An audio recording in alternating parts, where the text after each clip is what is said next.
Folks, Black Star Network is here. Hold no punches. I'm real revolutionary right now. Support this man, Black Media. He makes sure that our stories are told. Thank you for being the voice of Black America, Roland. Stay black. I love y'all. All momentum we have now, we have to keep this going. The video looks phenomenal. See, there's a difference between Black Star Network and Black-owned media and something like CNN. You can't be Black-owned media and be scared. It's time to be smart. Bring your eyeballs home. You dig?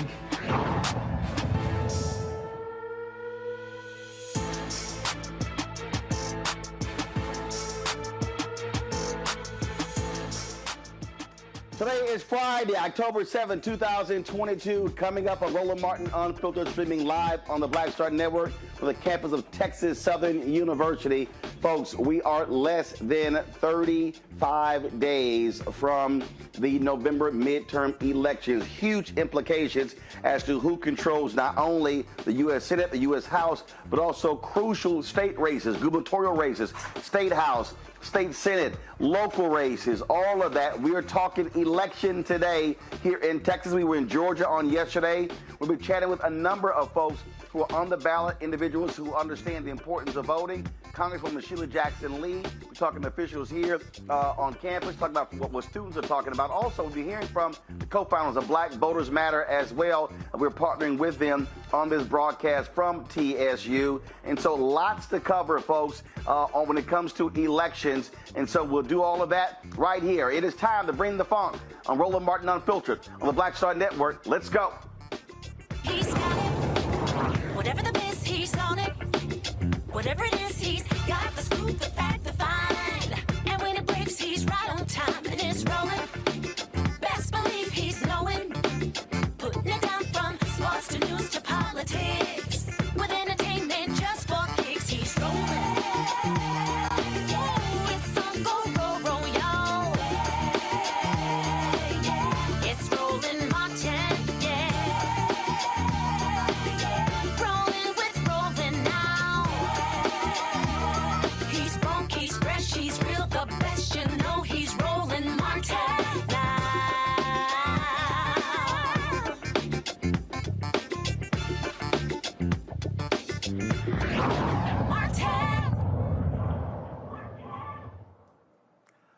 All right, folks, it is good to be back home in Texas. My high school, Jack Yates, right across the street. We're on the campus of Texas Southern University in the Barbara Jordan Mickey Leland school here. Of course, two distinguished graduates, both former members of Congress. One of them, the first black woman elected to Congress since Reconstruction. Yesterday, we were in Georgia, in Swainsboro, Georgia, for an event there with the Senator Raphael Warnock campaign, talking to folks there about what matters, what's important, what do they care about. And so we'll be doing the exact same thing here. There are a number of people going to be coming through, candidates who are running for office. We're talking to Congresswoman Sheila Jackson Lee. Y'all let me know Congressman Al Green is going to be here, my alpha brother. So the number of people are going to be chatting with. Students also be here as well. And we can't wait to get their take on what they care about during this election.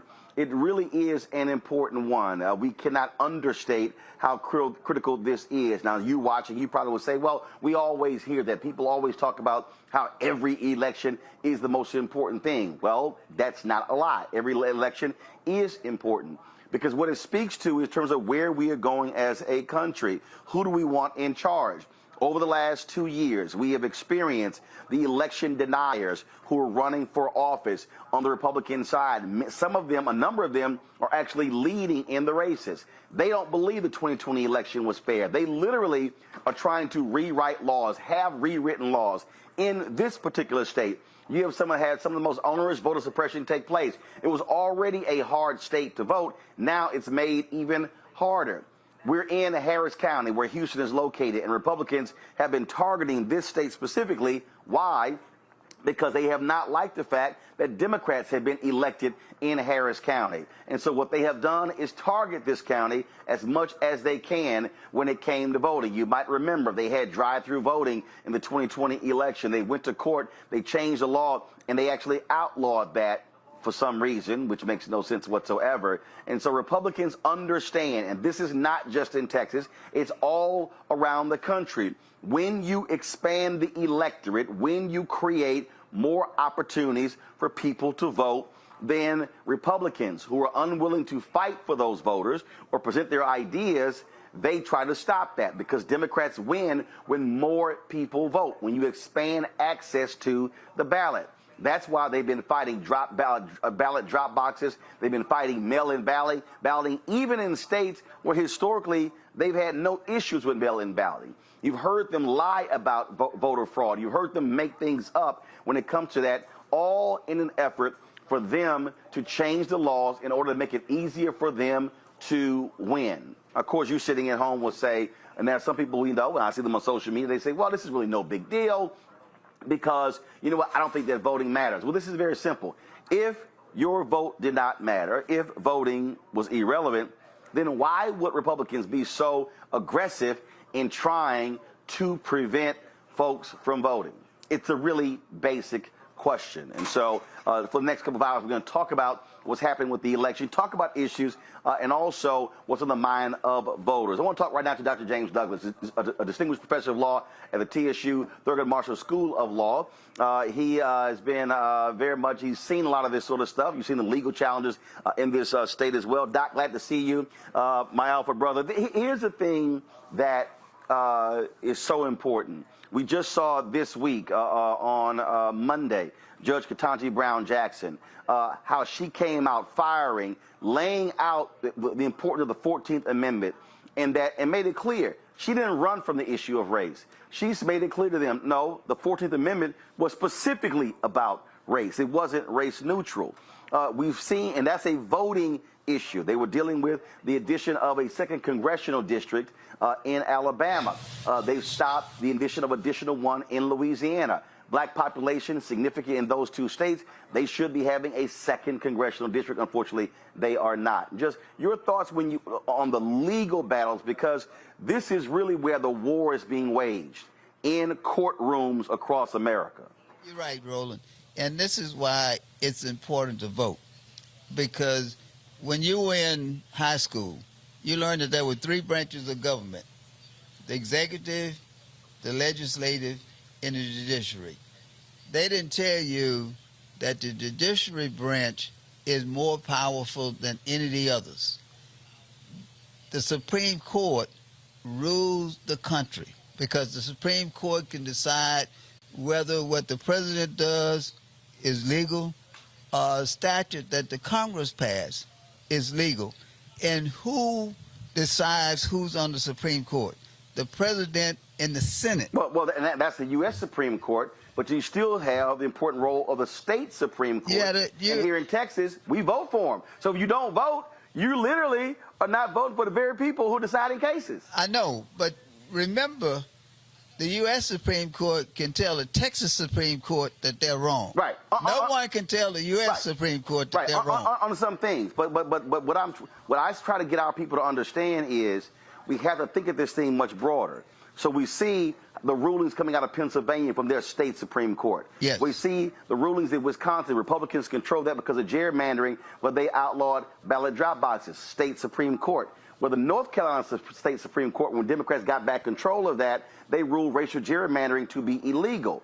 And so here in Texas and other places, I'm trying to get people to understand that you might vote up top, but if you don't go down and you ignore those state judges, they are actually making rulings that have an adverse impact on black folks every day. They're making rulings, but also remember the state legislatures determine who goes to Washington.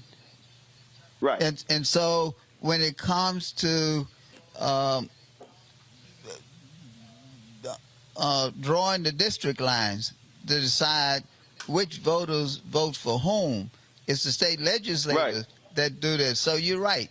Local politics is extremely important. All voting is important because all voting affects our everyday life. Mm-hmm. And people who don't vote then shouldn't be complaining about what happens with their everyday life. That's why it's important for everybody to go out and vote.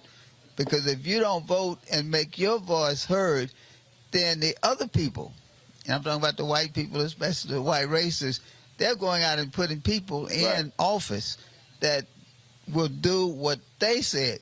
One of the things Donald Trump did was he told his constituents when he was running, these are the people I'm going to put on the Supreme Court, and this is what they're going to do. And they're doing what he said they were going to do. Well, here's the thing that jumps out at me. Again, when I talk about the legal battles that I get going on, and that is when you look at attorneys like Mark Elias, when you look at NAACP Legal Defense Fund, Lawyers Committee for Civil Rights Under Law. I mean, they are literally in a war every single day in these courtrooms, battling these crazy legal theories of these conservatives who are trying to do everything they can to minimize the impact of black Latino voters. Oh, that's true. But remember, you can make the best legal arguments in the world because the Supreme Court and these other courts say at the end of the day, we make the decision. It has nothing to do with whether or not the argument you make is the most logical argument. We make the decision. And so we have to make sure that we put the right people on the court so that those people are making decisions that keep us a part of the process rather than remove us from the process. Have you seen an uptick, if you will, of students who are interested in civil rights law? Yes. Yes, but the problem is they don't really understand it. What do you mean? They're interested, but they don't really understand it because they don't understand the history behind it all. See, we have allowed other people to teach our kids the wrong history, which is why the Republicans are fighting so hard to make sure that critical race theory is not taught, because they don't want our kids to know what effect government has had on them. Right. I teach a civil rights course, and I try to teach my students, look, we had all kind of discrimination, but we talk about the role that the court played in discrimination, the role that the court played in segregation, the role that the court played in slavery. So they don't teach you that in high school. Right, but you said that they don't know it. So the question is, again, what is the emphasis here at an HBCU, at TSU? Those students are coming through because I've talked to others who said that because of Black Lives Matter, because of Black Voters Matter, because of all the momentum we've seen over the past decade, there's been a resurgence, if you will, not only in students going to HBCUs, but also interested in civil rights law. Oh, I agree. And that's why I say that's why the right wing does not want our students and our young people to know. And it's our responsibility to make sure that they know the impact that the right wing and the right wing government has on our communities. So yes, we have a lot more young people now who are interested in politics, who are interested in voting, and understand the importance of voting. Absolutely. Well, Dr. Douglas, always good to see you. We certainly appreciate it. Thanks a lot. And again, it's a lot of, I keep telling people when you don't know, you don't know. And so that's why we use the media apparatus to also teach folks and train them. I want to remember this. 3, Barbara George, Mickey Leland, Craig Washington, all graduates of Texas Southern University, all represent the 18th Congressional District. All right. We appreciate it. Thanks a bunch. All right, folks, we're going to bring in a couple of more guests right now to talk about in terms of, again, what is at stake and what's going on in terms of what we're doing here. And again, folks, I know some of you may be saying, oh, my goodness, you know, we hear all vote, vote, vote, vote, vote. But we're trying to walk people through and explain to them exactly what it means and what they should be doing and things along those lines. And so Damian Walker, what's Damian Walker? So Damian Walker, step on up, please. And Lori. Okay, all right. Cool. Come on, Damian, come on. All right, take a seat. How you doing, sir? All good, all good. All right, Damian, how you doing? Doing well. Doing well yourself? Doing great. First of all, let the folks know what you do. Damien Walker. I'm the founder of Cognitive Justice International, nonprofit where we focus on justice solutions for issues that are out there. So right now we're focusing on something of voting rights and also training agencies to learn how to work with the population that has barriers, and also training those individuals with barriers that have been impacted by the justice system or haven't had opportunities to just take advantage of some of the educational and other opportunities in society. All right, then. And one of the things that I think is important, and I say this all the time, why we got to have Schoolhouse Rock 2.0, is so many people who literally have no clue, no understanding of how all of these dots are connected. When you talk about public policy, what they care about on the ground, and the individuals who are actually making these decisions. Yes. So I think the individuals that make the decisions, the people have to be educated. So I'm formerly incarcerated. I was incarcerated at the age of 16 and released at the age of 33, so right at 17 years. So a lot of times we miss out on those experiencing growing up and being taught about voting and being taught about policy and being taught about the importance of voting locally and not just focusing on the national politics. So when you have individuals that come from backgrounds like myself, they have to be educated because they've never been educated. So it's not even a re-education, it's an education. So all those especially things, even on who has the right to vote. Yes. I mean, we see what's happening in Florida, where frankly, Governor Ron DeSantis is going after folks with the right to vote, even though the state sent them applications, told them that they could. And so now folks are trapped into that. We saw that happening with a brother who was actually in line on this campus for forever. And then all of a sudden they came after him by saying, oh, he wasn't really authorized and wasn't allowed to vote. So it's understanding what is your status, even if you're out of jail or prison, and if you are able to vote so you don't get into further trouble, because we see Republicans are actually targeting the formerly incarcerated. You have to understand the voting rights and the voting laws in your state. So, for instance, Texas, if you are off parole, off probation, or you have been exonerated from a crime, you immediately get your voting rights back. And if you come from TDC, which is our state prison system, once you are released off parole, they will send you a registration card. So you basically have to understand the voting rights in your state. That's what's most important. Absolutely. Yes. And those training sessions, how have they gone? And how many people have you reached? How many people have you touched? I think because I partner with certain agencies, the focus is probably over the last year, maybe close to 1,000, because we partner with other agencies. There's one agency here in Houston that they actually go into the jails, Harris County Jail, and they register individuals to vote. And now they've made Harris County Jail 701. They've made that a polling station, so the men and women would come down once they register to vote and they're eligible. They would come down in a jail in Harris County to vote. And we're seeing other states who are now understanding this, who are making efforts to expand and provide opportunities for the formerly incarcerated to vote. But again, it's still a struggle, and I keep telling people it's based upon your state. They may be watching what's happening here or in Florida somewhere else, but your state may be totally different. Yes. So you have to focus on your state, because if you don't, you'll get frustrated, and then you'll frustrate the masses, because there are people that want to vote. When I got my voting rights back, I felt like a citizen. So there are individuals that actually want to vote. In Harris County, 1,500 people become eligible to vote, register to vote every year.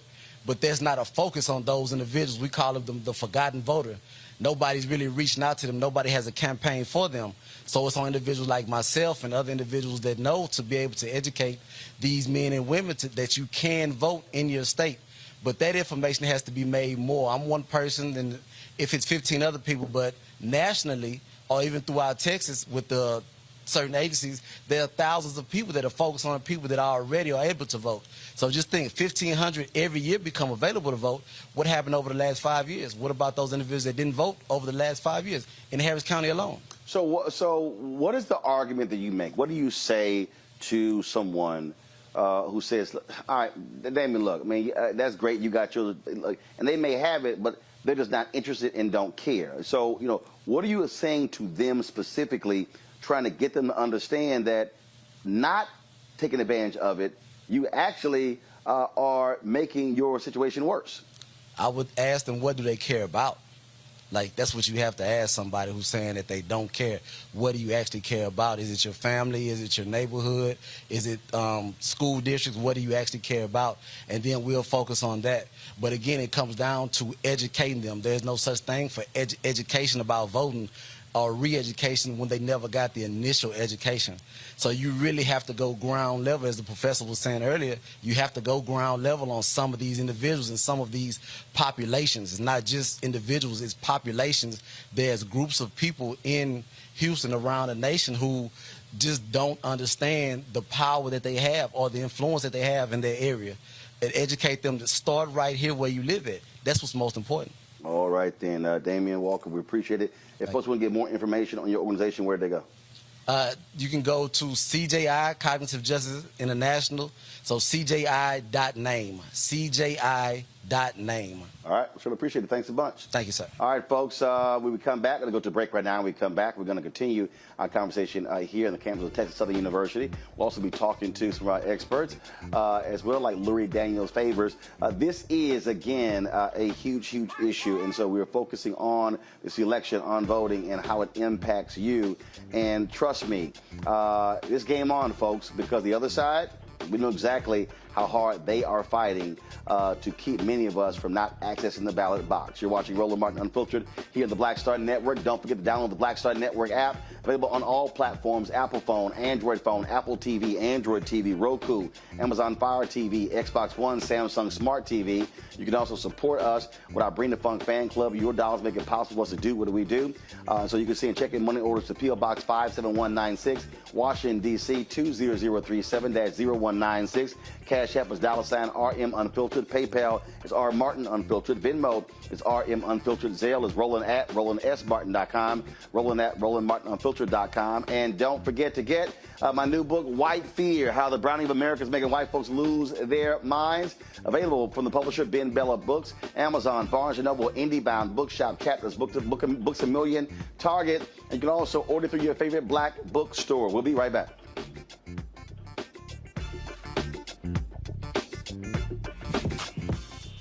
When we invest in ourselves, our glow, our vision, our vibe, we all shine. Together, we are black beyond measure. Libraries empower the community with education. Liberia Economic Development Initiative, LEDI, is hosting the International Life Changers Awards and Liberia's bicentennial to celebrate LEDI building the country's first modern public library and technology center. Join event host Roland Martin. Our honorees: Reverend Dr. Jamal Bryant, Zernona Clayton, Thomas Dorch Jr., Dana Lupton, Dr. Tammy Graysteele, on October 29th at the CNN Center, Atlanta. There are no public libraries in Liberia, but together we can change that. Get tickets at ledinow.org. When we invest in ourselves, we all shine. Together, we are black beyond measure. Hatred on the streets, a horrific scene, a white nationalist rally that descended into deadly violence. White people are losing their damn minds. As an angry pro-Trump mob storms the U.S. Capitol, we're about to see the rise of what I call white minority resistance. We have seen white folks in this country who simply cannot tolerate black folks voting. I think what we're seeing is the inevitable result of violent denial. This is part of American history. Every time that people of color have made progress, whether real or symbolic, there has been what Carol Anderson at Emory University calls white rage as a backlash. This is the rise of the Proud Boys and the Boogaloo Boys. America, there's going to be more of this. Here's all the Proud Boys, guys. This country is getting increasingly racist in its behaviors and its attitudes because of the fear of white people. The fear that they're taking our jobs, they're taking our resources, they're taking our women. This is white fear.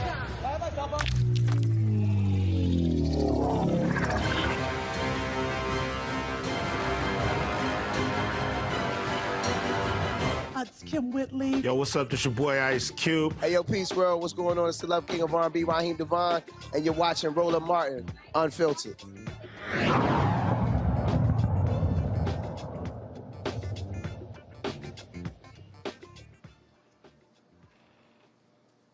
All right, folks, welcome back to Roland Martin Unfiltered on the Black Star Network. Glad to have you here. We're on the campus of Texas Southern University, where we're partnering with Black Voters Matter, talking about the importance of this election and really breaking down a lot of the crucial issues that we are facing in this election. And so what's happening nationally, you're seeing the battle that's being waged, as I said, in courtrooms, and is really going on in communities everywhere. We're also seeing what's happening when it comes to the polls. I mean, you got poll workers, and now you're going to have, as a result, a lot of these new laws, especially here in Texas, people who are allowed to examine the work that they do. All this is after the big lie in Donald Trump and the MAGA folks after the 2020 election, when he simply got mad because he lost. And yeah, take the L. But no, he refuses to do so. So what Republicans did while in power, they then begin to use that power to begin to change election laws, even in states where he won, like here in Texas. You're talking about change laws in Georgia. We've seen it in Arizona, in Iowa, a number of states, Florida, all across the country. And so this is a concerted effort that we're seeing all across this nation. All right, folks, joining us right now is Lori Daniels Favors. First of all, she, of course, has this radio show on Sirius XM every single day. But that's where she moonlights. She has another job, of course, where she is very much involved in these legal matters. And so she'll tell us about that. Lori, what's happening? Hey, Brother Roland, how are you? Good to be with you again, sir.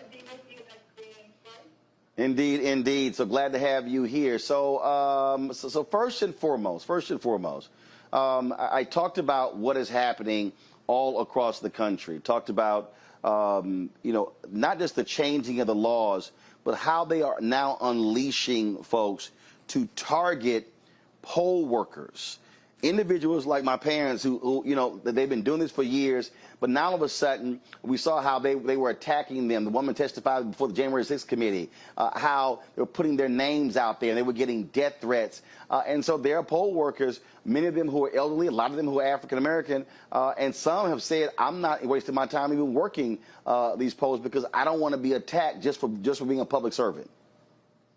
You know, what we see when those things are happening and when we're seeing people all across the country who are intent on making it dangerous for poll workers, who are intent on making it difficult for ballots to be counted, all based on the big lie, what we're really seeing is the continuation of centuries of developing expertise in how to intentionally exclude Black people from being able to vote, or as I like to call it, from being able to pick the king. And so this is really more of what we've seen in decades gone past. Those of us who are part of Gen X or younger, some of this feels a little strange because we've had these nearly 60+ years of integration. And during integration, we were supposed to have done away with some of those white nationalist efforts. But the reality is that we now have an entire segment of our population, of the American population, that has come out of the racist closet, and they're willing to not just spout their beliefs verbally, but they are also willing to take action, which is why we need not just leadership from the federal government, but we need to make sure that the boards of elections in states and municipalities, that governors and that legislative bodies all across the country are taking action to ensure the sanctity, the physical sanctity, not just of our poll sites, but of our poll workers as well. I mentioned with Dr. Douglas the legal battles, and I really don't think the public really understands this war that's being waged. I mean, it is literally being waged on all fronts, on every issue. We're talking about now in Georgia how they change the law where anybody can challenge thousands of registered voters. And now you've created this laborious task to actually prove it, and they are removing people from the voting rolls. That's right. And what I always like to remind people is when we see language like that, what they mean is any white person can challenge a ballot, right? Because I would love to see a bunch of brothers and sisters and family and friends from our communities go into some of these other spaces and try to challenge votes, try to raise an issue about the sanctity or the validity of the voters in those communities. And we know how that's going to turn out. So for our brothers and sisters who are living in communities or living in states or jurisdictions that are governed by folks like Brian Kemp, who hopefully will not be a governor for much longer. But when you're living in a community where basically one party has decided they want to return to not the 1860s, but the 1760s, the 1660s when it comes to whether or not Black people will be able to pick the king, then we need to make sure that in addition to getting souls to the polls, that we are also training young people to stand up. And as much as I do not want to see our elders step down from these positions, I love poll workers. The elders there, I feel like it's one of the spaces where intergenerationally we still connect. We do need some young people to be up in these spaces. And I'm just saying, we got a whole lot of folks who do territorial engagement and they want to be big and bad on the block. Can you be big and bad at the poll site? Can you be big and bad and not just defend your turf, but can you defend the elder as he or she is making their way down to the poll site to do the work for the people? You can be big and bad on the corner. Can you be big and bad to protect the people who are coming to vote, to make sure that we're going to have people in positions of power that are going to make it better for all of us? At this point, we are in all hands on deck mode. And I asked my audience earlier this week, if we had to replace the institutions that are currently operated by white people, if we had to replace them and meet our own needs, could we do so? And Roland, it's really hard for me to realize that for a lot of our communities, our only thought as it pertains to how we can do for self is holding other communities accountable, is doing the work of making sure that we're going to get those police officers and we're going to charge them and we're going to make sure that we're defending our rights. Yeah. We want to defend our rights and we want to hold people accountable and we want to press lawsuits and we want to do the work of making sure that we are not under attack. But we also have to take on the other side of that mantle, which is doing for self, organizing our own communities, our young people to get to the polls, creating our own community watches. Every other community does a community watch. We should be engaged in community watch for protecting our voters and protecting our ability to cast the ballot, because the reality is we are participating in determining who is going to sit in that king position. And if we're not going to be as serious about that as some of us are about defending territory that we don't even own, then what are we really doing?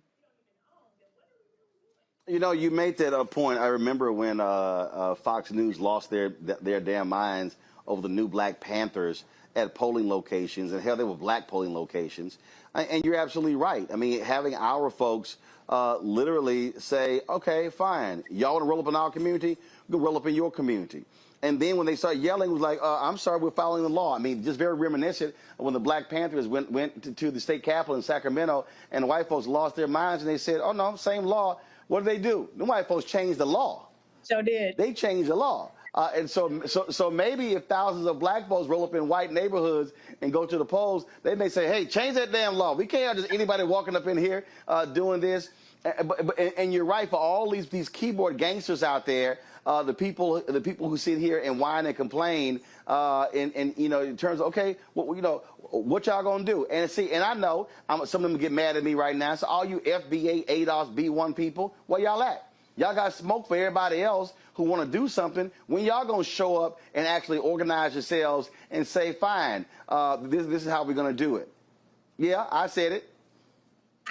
Listen, I heard it and we all heard it loud and clear. But the reality is, it's one thing to be a keyboard gangster. It's another thing to be real about this life. And if you're real about this life, and by that, I mean, if you're real about Black people being able to control our communities, if you're real about making sure that our water is clean, if you're real about making sure hospitals aren't being shut down in our communities, if you're real about making sure that we're going to have expanded access to health care in the entire Black Belt, which is led by Republicans who refuse to embrace Obamacare, if you're real about making sure that Black people are going to be able to have housing, if you're real about making sure we can send our kids to schools and that our children's emotional well-being will be centered, not just Karen and Timmy's child who don't want to learn about white supremacy and the unearned privileges that they and their family have. If you really about this life, then let's put our feet where our words are. I would love to see, it would be great to have a bunch of us go into their communities and start checking their election or questioning their elections. But I would rather see that same energy come here to defend Black people who are trying to vote. I would love to see, instead of us going at each other over whether or not we think an executive order is going far enough, why don't you take that energy to the polls, make sure grandma, grandpa, young sister, young brother, everybody in between who wants to vote is going to be protected and able to do so. We have a whole lot of energy when it comes to battling each other. I would love to see us take that energy and instead of battling each other, defend each other's right to participate in king-making time, because our clean water, clean air, job security, voting rights, housing, criminal legal reform, education reform, literally everything we rely on for sustaining ourselves is on the ballot this year. I remember actually it was 2016, 2018, actually in 2020 as well, and looking at data from Joint Center for Political and Economic Studies, looking at NNPA, looking at others. When the question was asked, are you enthusiastic or are you likely to vote? And so when you begin to look at that chart, black folks, 65 plus, highest, their whole deal is like, yeah, we doing it. In fact, I remember when Melanie Campbell and the National Coalition on Black Civic Participation had one of their phone banks. One of the workers, I forgot the state they called, and it was a old black woman called. And she's like, baby, look, I don't need y'all calling me. I don't need y'all calling me, asking me about election day. She said, my son coming to pick me up at this time, take me to the poll, and bringing me back home. She said, y'all should be calling somebody else. And the woman who was called, she cracked up laughing, but she literally was like, baby, I don't need you calling me. She's like, I got this. It was in 2020, I think, when I was in Dallas. I think it was the first day of early voting, and it was a trip because the day before, old black folks were driving up the day before saying, now look, is this where voting is tomorrow? What time? They were doing, they literally had like an advanced team. They were scouting it out, and when the poll opens, they were there. But when you look at the data there, as you go down 65 plus, and then with 55 plus, and then when you go down to 45, 55, then you go 35, 45, and you keep going down, that number gets lower and lower and lower. And the reality is the two largest groups of people right now, population-wise in America, are 18-35. That's the two lowest groups. So the question is, your message, your institute's there on Medgar Evers campus. What are you saying to all these young folks who are complaining about boomers, but boomers vote? Here's the thing, and this is something that one of my team members at the Center for Law and Social Justice at Medgar Evers College, where I do my real job, not my moonlighting job, I'm serious. One of the things that he says, Isaiah, shout out to him, he always says that, listen, if you're in that 18 to 35-year-old group and you're not going to vote, be cool and be clear with the fact that the people who are 65, 85, 95, they're going to vote. If you have an 85-year-old person who's voting, who's going to be making decisions, I don't mean to be crass about this, but the reality is the 18 to 35-year-old community is going to be living with the decisions that 85-year-old voter casts a whole lot longer than the 85-year-old is. One of the things we have to recognize, however, is that the younger we are in our community, the farther we are away from having actual experience and engagement with the civil rights struggle and the struggle for the right to vote. So if we have young people who are not learning about any of this stuff in school, I'm talking about not learning civics in school, certainly not learning about how Black civics works in school. They're also not learning it in our religious institutions because our numbers and our attendance in churches has gone down. And if we're hoping that they're going to make it to college to be able to figure out how to take a political science or, go to a great institution like a HBCU or PBI, we've literally been willing to, by those choices, sacrifice entire generations of our members, of community members, when it comes to their knowledge about how this system works. We had people who came out to the streets and protested in 2020, Roland. I know you remember this, George Floyd, Breonna Taylor, Ahmaud Arbery. And one of the things I always ask people who tell me, oh, I ain't gonna vote, because we have a lot of young people who's like, Miss, I ain't voting, I don't believe in electoral politics. That's something y'all do, it don't really work, my vote don't count. And I'm like, all right, cool, did you protest in 2020? Yeah, I was out in them streets. We was in them streets. Oh, that's so good. Were you just there for like blowing off emotional steam, or did you actually want something to change?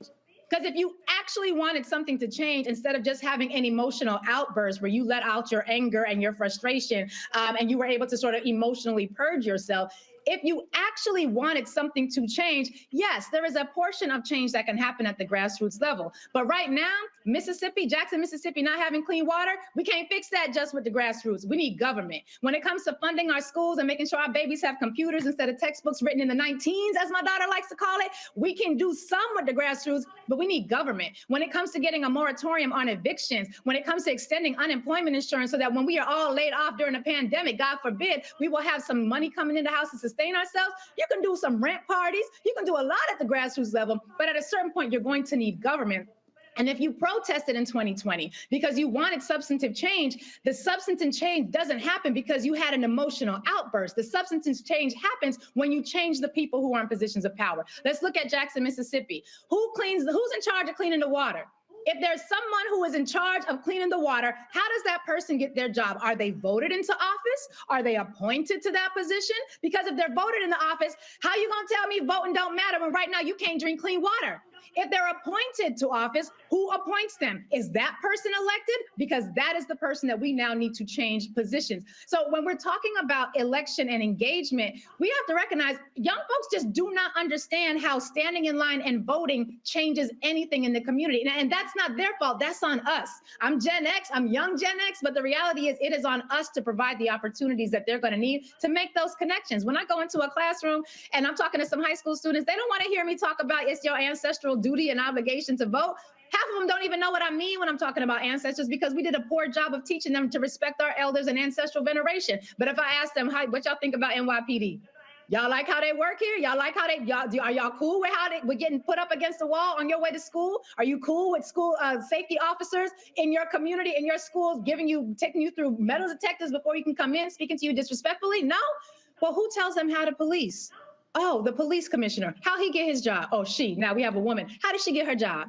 She was appointed by the mayor. Did your family vote? Did you vote for the mayor?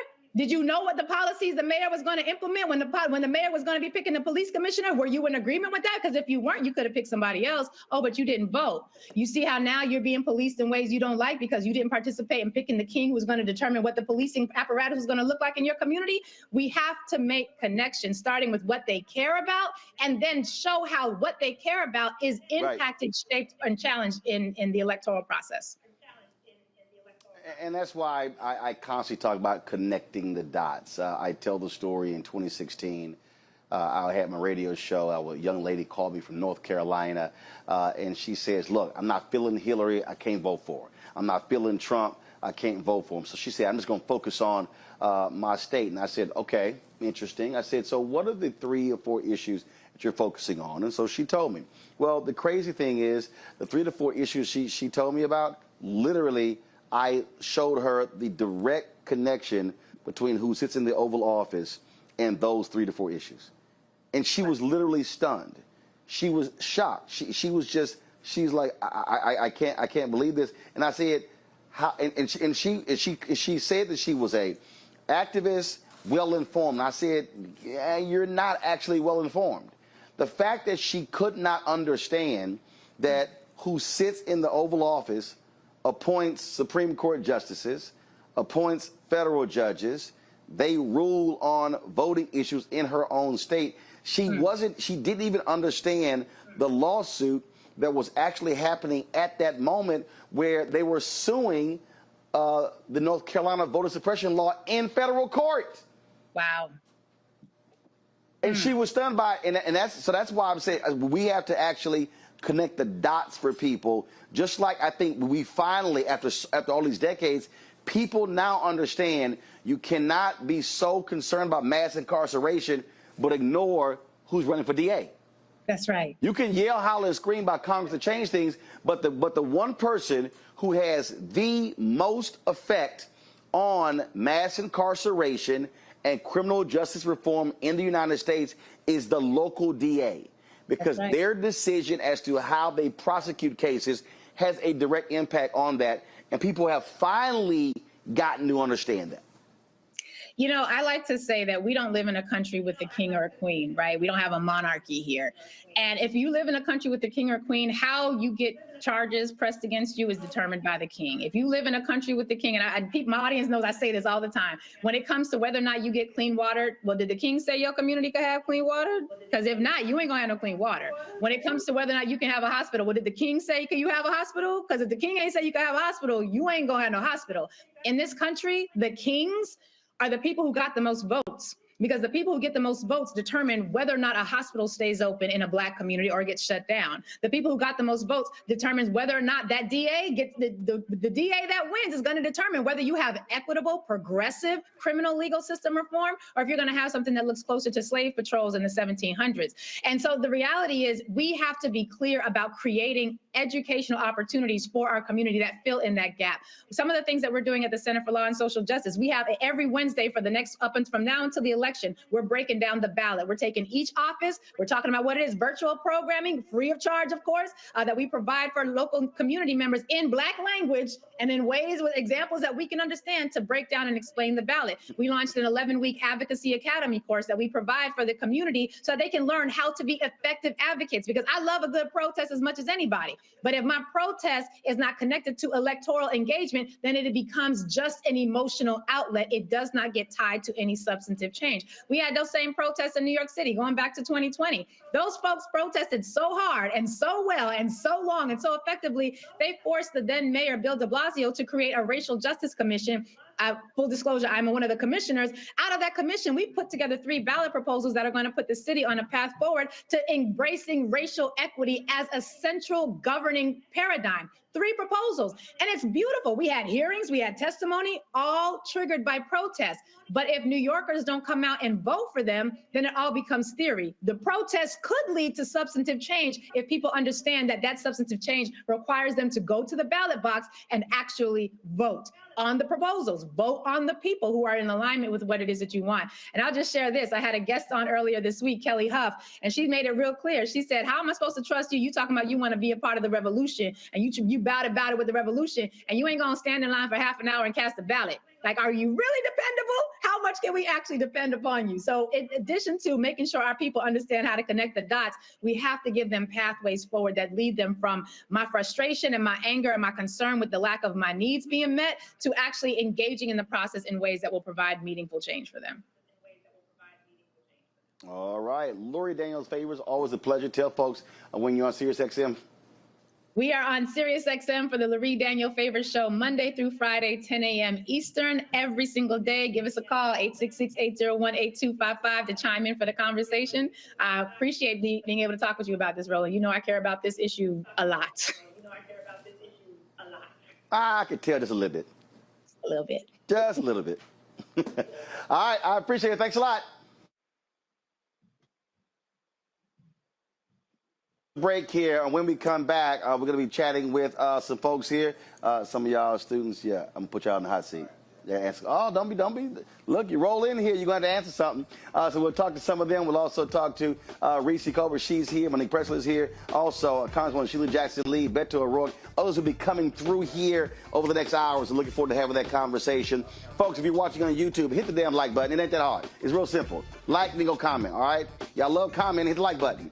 Same thing, you show Facebook, share it as well. And those of you who are watching Instagram and Twitch and other platforms, be sure to do the exact same thing as well. Also, download the Black Star Network app, available on all platforms: Apple phone, Android phone, Apple TV, Android TV, Roku, Amazon Fire TV, Xbox One, Samsung Smart TV, and of course, you can support Bring the Funk Fan Club. Your dollars make it possible for us to do what we do. Send your check and money orders to P.O. Box 57196, Washington, D.C., 20037-0196. Cash App, $RM Unfiltered. PayPal is R Martin Unfiltered. Venmo's RM Unfiltered. Zelle is Roland at RolandSMartin.com. Roland at RolandMartinUnfiltered.com. And don't forget, get your copy of my book, White Fear, How the Browning of America is Making White Folks Lose Their Minds. You can get it at any bookstore: Ben Bella Books, Amazon, Barnes & Noble, IndieBound, Bookshop, Chapters, Books A Million, Target, or you can order from your favorite black bookstore. Download it also from Audible. We'll be right back.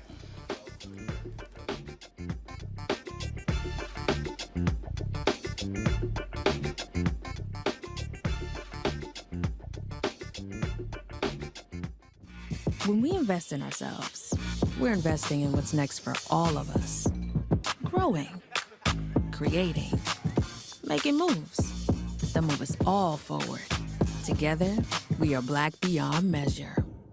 Libraries empower the community with education. Liberia Economic Development Initiative, LEDI, is hosting the International Life Changers Awards and Liberia's bicentennial to celebrate LEDI building the country's first modern public library and technology center. Join event host Roland Martin. Our honorees: Reverend Dr. Jamal Bryant, Zernona Clayton, Thomas Dorch Jr., Dana Lupton, Dr. Tammy Graysteele, on October 29th at the CNN Center, Atlanta. There are no public libraries in Liberia, but together we can change that. Get tickets at ledinow.org.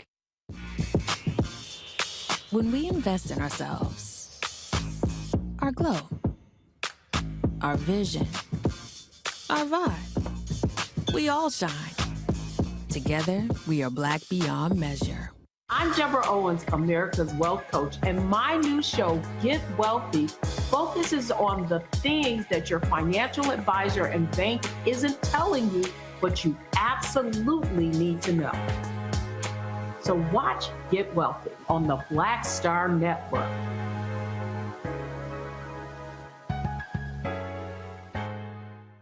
When you talk about blackness and what happens in black culture, we're about covering these things that matter to us, speaking to our issues and concerns. This is a genuine people-powered movement. There's a lot of stuff that we're not getting. You get it, and you spread the word. We wish to plead our own cause. Too long have others spoken for us. We cannot tell our own story if we can't pay for it. This is about covering us. Invest in black-owned media. Your dollars matter. We don't have to keep asking them to cover our stuff. So please support us in what we do, folks. We want to hit 2,000 people, $50 this month, raise $100,000. We're behind 100,000, so we want to hit that. Y'all money makes this possible. Check some money orders. Go to P.O. Box 57196, Washington, D.C. 20037-0196. The Cash App is $RM Unfiltered. PayPal is R Martin Unfiltered. Venmo is RM Unfiltered. Zelle is Roland at RolandSMartin.com. My name is Charlie Wilson. Hi, I'm Sally Richardson Whitfield. And I'm Dante Whitfield. Hey, everybody, this is your man Fred Hammond, and you're watching Roland Martin, my man, Unfiltered.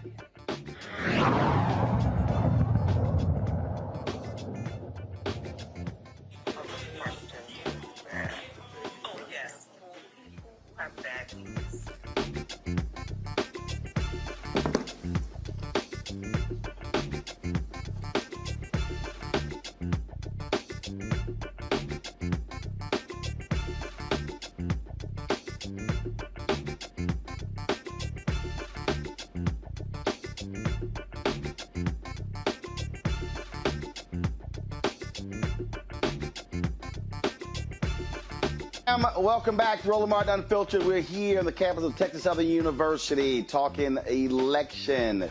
Huge elections coming up, not only in this state, but all across the country as well. Getting the thoughts of various folks while we are here. We're joined right now by a couple of TSU students. All right, who you with? Hello, I'm the president of the Black Law Student Association at Thurgood Marshall School of Law here at Texas Southern University. Okay, you and Christian Wolford. Right, might want to give your name. Right? Yeah, Christian Wolford. All right, you left something out. You left something out. Other than who I am? You left something out. Oh, and I'm Frag. Of course, man. Gotta show love. Come on now, you're supposed to lead with that. Of course. You're supposed to lead with it. All right, go ahead. Hello, my name is Lauren Lacey. I'm a 3L at Thurgood Marshall School of Law. All right, then. All right, so first question. When it comes to this election, what do you care about? I care about making sure that we have somebody that represents us as a people, making sure that the things that we embody as a people are being put forward. Such as the inequalities that we experience every day. I mean, I feel like you have to have somebody that really looks at those things and actually puts that forward. And so the main thing I'm really looking for in a candidate is, I guess you could say, just somebody that really just cares about the people. You know, because sometimes you get a lot of this artificial, kind of talk and stuff. And I just feel like that's kind of the things that we've been getting in the politics lately. But I want to make sure we get somebody that cares about us and that feels like they're genuine about what they're saying for the most part. I care about gun safety. I care about health care. And I care about environmental justice. And when it comes to those issues as well, what are the conversations you're having with fellow students? Is that happening as well in terms of what they're talking about and what they care about? Absolutely. I think that a lot of women on campus, we're having conversations about healthcare in terms of women's rights, the right to choose and forced births and things of that nature. In terms of gun safety, a lot of my classmates have children, so they're concerned about gun safety when it comes to sending their children to school. And even us being at school, I feel safe at Texas Southern University, but it's still a conversation to be had. And in terms of environmental justice. I know we were having conversations about the water crisis that's in Jackson. I'm from Detroit, Michigan, so Flint is always on my mind, and them having clean water. So it's definitely a conversation that's being had. I'll ask you this question, Christian, and that is, and we've heard different people who have talked about this, that, oh, you've got an increasing number of black men who don't care about voting, who aren't interested. What are you hearing? Are you hearing that? Are you hearing the opposite? And what are those issues, concerns you're hearing from brothers you know? Yeah, I mean, I think as a black man, sometimes we feel like our voices isn't heard or our votes don't count. And so I think it's very important to show that our votes count, for one, and that it's not too hard to actually get out and go vote. But people want to see the change. They want to see their vote actually being, translated into actually somebody being put in office that they really want. I think by Barack Obama being elected as president, that showed that our voice and that our vote matters. But we just need to continue to see that even in the local elections, and not just the big elections, but in the local elections, every election we can actually come out to. And so I think it's something that we just need to keep pushing. But I think we're getting a lot more awareness about, black men being able to vote. I think we're getting somewhere with it, but we just got to keep harping on it as men and hold each other accountable as men to really, drive that home to all the black men in our communities. See, I think that, I go back to something that Lori was talking about, and I think there are a lot of people, and I hear the same thing, people say, oh, why should we keep voting Democrat? Why should we keep voting? Nothing has changed. And what I keep reminding people is that the folk who get stuff aren't just the folks who vote, but the ones who also show up to press those who vote after the election. And we see some of that. But look, I cover city council in Fort Worth. I cover county government when I was in Austin. I've done the exact same thing other times. All too often, when I see groups of African Americans showing up, it's actually in protest to something, as opposed to what initiative is coming up and how we're flooding the city council chambers in the school board meeting. And so what I'm constantly trying to remind people is we've got to mobilize and organize ourselves after the election to get the things that they promised or the things that we say we want. We just can't go, oh, well, I voted, I'm good, they're there, now y'all go ahead and do it. That's actually not how it works. Pressure busts pipes. You got to show up. Go ahead, comment. I agree. I do think that you have to show up, but I think that, as Professor Douglas was saying, you have to have that initial education, but I think what we also have to consider is communication. I think I was listening to a podcast, I forget which one, it's probably NPR or something, and they were talking about how when they had an issue, there was a phone tree, and that phone tree went out to inform the parents at the school of whatever issue was happening. So I think that there are people in the community that are implementing different methods and different ways that we can keep one another informed, and I just think that we all together need to make sure that we're tapping into that outside of protests and outside of social media. As you said, connecting the dots is really important, but we have to, in doing that, make sure that we're informing people of what the dots are. So I think enhancing communication, I think, will definitely help with that issue. Well, and that's also where I tell folks, we also have to be honest about what we listen to, who we listen to, and what we're reading as well. And I get, it trips me out when people say, man, I sure wish we had some folks who are discussing this stuff every day, which is what we do for 4 years. And they go through this, and then they go, oh, I didn't realize that. Okay, just say you didn't realize that, but don't say you didn't, I couldn't find this. It was, and that's what probably drives me crazy the most, because, look, there's information out there. People are doing this every single day, but you have to have a willingness to actually step out there and actually get the information. That's what you got to have. Yeah, and I mean, I think the thing that we start to see in our community sometimes, we get so bogged down in everything that we have in our day-to-day lives, and we get so caught up in what we were used to growing up, sometimes being able to transition over into actually getting into these podcasts and get onto these calls and being able to get into these these meetings and stuff like this is important, because, you need to get outside of your comfort zone. And so sometimes it takes, some injustice or anything of that nature to actually pull it out of people to want to get on these podcasts, to want to get into, these type of streams and these live streams, because we're just not interested if it doesn't actually affect us personally. And so sometimes we have to get out of that, and we have to actually start figuring out ways that we can actually, touch us personally outside of just, what we see, as injustice. Well, but I think there's some things though that touch us, but it's not always like it touches me directly, because I think it touches us indirectly, and I just think that if we wait for something to touch us directly or personally, then we're making a huge mistake. Look, I was highly critical of all these white women who showed up outside the Supreme Court after Roe v. Wade, when we had all these black groups who were protesting for the For the People Act and for the John Lewis Act, and it was largely black folks who were out there. And I'm like, oh, what? Like, oh, y'all showed up. Y'all know how to roll up on places now, huh? And that's a perfect example. It's like, so, well, you showed up after they overturned it, but this is where you should have been before they ever overturned it. And so I keep telling people, stop waiting, stop playing defense, stop waiting after the fact. You know, same thing, Lori made this point, and I've said this well, when it comes to all these people who were at George Floyd protests. The same folk, when we were talking then after the fact for those various bills, George Floyd Justice Act, there should have been the amount of energy put in the George Floyd protest, there should have been the same energy into the protest to get the George Floyd Justice Act passed. Same thing. But again, a lot of folk are, as she said, operating on emotion, as opposed to, are you in this for the long haul, or you simply in it for this quick high, and now you can just post on social media you went to a protest. That's what drives me crazy.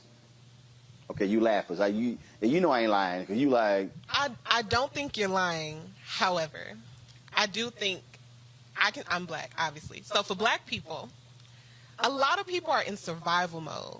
They wake up in the morning, they go to work, they grinding, you know? So I think pocketbook issues and those issues that touch them directly are the triggers for them to become involved in politics and say, okay, what happened? Whose fault is this? So with connecting the dots in terms of education, I think we really have to say, hey, this is an issue, a pocketbook issue that you're having. This is who we're... No, I get pocketbook. You know? I get pocketbook, but I purposely use the George Floyd example. Okay. That wasn't pocketbook.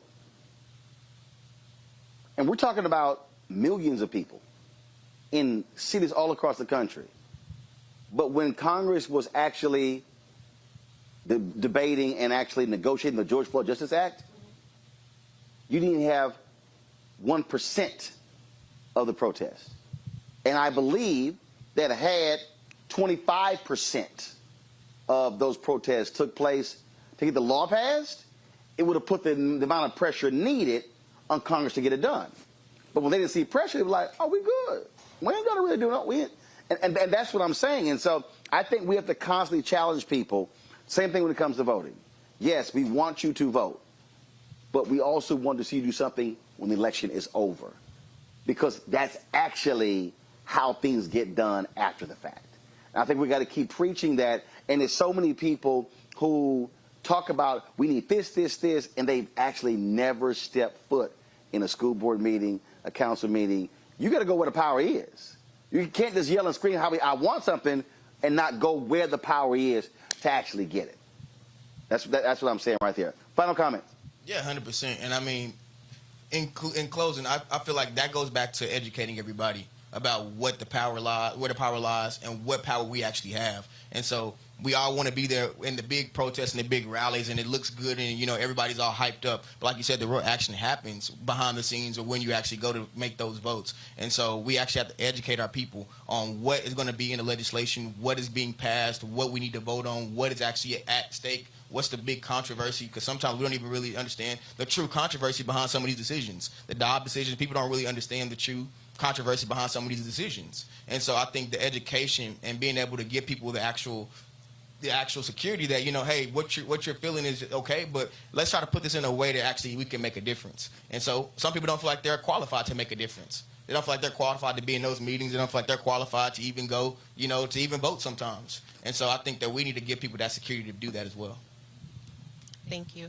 The Barbara C. Jordan chapter of Black Law Student Association will be here at Texas Southern University in partnership with Hall YP to register people to vote on Tuesday, October 10th. So please come out and see us. Please get registered to vote. I hope that by watching the show and having this conversation, you are empowered within your right to vote, and that you're gaining knowledge and you're connecting the dots to know that your vote matters. All right, one more. So you can be registering to vote What's the plan of action to get them to the polls? Huh? I'll take whoever to the poll that needs to go. We should do a march to the poll. That's what it sounds like. No, I'm just asking. Yeah. I'm just asking because I was at CBC last week and I posed the same question of the D9 leaders. I'm like, we have all these initiatives to get people to register, but we got, are you going to turn out? And folks are kind of like, that's a good point. All right. So you're sponsoring a bus to the poll? Huh? You're sponsoring a bus to the poll? You said you driving? I'll drive whoever. I'm just saying. I got it. I'm just saying. I'm just checking. All right. I'm just checking. See, you the one what y'all didn't see on camera when I was like, we got some students. She was like, what questions you asking? I did. And I said, whatever comes out of my mouth. And I answered. See, there you go. So why were you initially all? Oh, it doesn't no. hurt to ask. No, has never hurt anyone. See, we know. And that was my response. See, when you got swagger, you like, man, ask whatever. I got this. Did I not do a See, good job? huh? I did a great job. Yeah, that's all right. So we're good. It's all right. I mean, we want to thank you, Roland, for having us Thank you. back off to the association, and we're glad to have you at TSU. All right. I appreciate it. Thanks a bunch. All right, folks, got to go to a break. We come back. Y'all hold on 1 second. I got to go to a break. We'll continue having our conversation. I'll be talking to more folks as well. Reese here? Oh, I ain't hear her cussing, so I ain't realize. Y'all, I ain't hear her come in cussing. I ain't realize Reese was here. So I'll be chatting with Reese. I'll be chatting with Monique. And I'll be chatting with Monique, stop talking. I got this. And I'll be chatting with Congresswoman Sheila Jackson Lee as well. This ain't my first rodeo. Just sit over there and type on your phone. All right, folks. Of course, we're here on the campus of Texas Southern University. I'm glad to be here talking about this election, the importance of it, issues, what matters to our people, and why also we must understand the power of our vote and not have untapped power. And speaking of that, I want to thank a bunch of y'all who saw my interview today on The Breakfast Club. You can check it out on their YouTube channel. Y'all know I was straight bringing the funk, even when it came to that ignorant fool Kanye.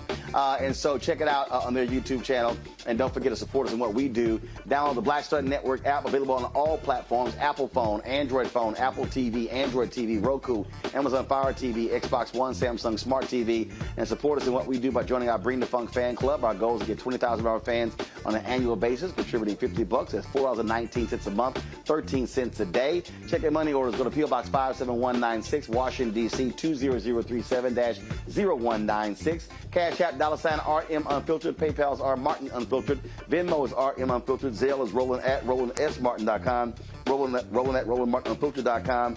And get your copy of my book, White Fear, How the Browning of America is Making White Folks Lose Their Minds. Lord, they've been losing their minds even in my interviews.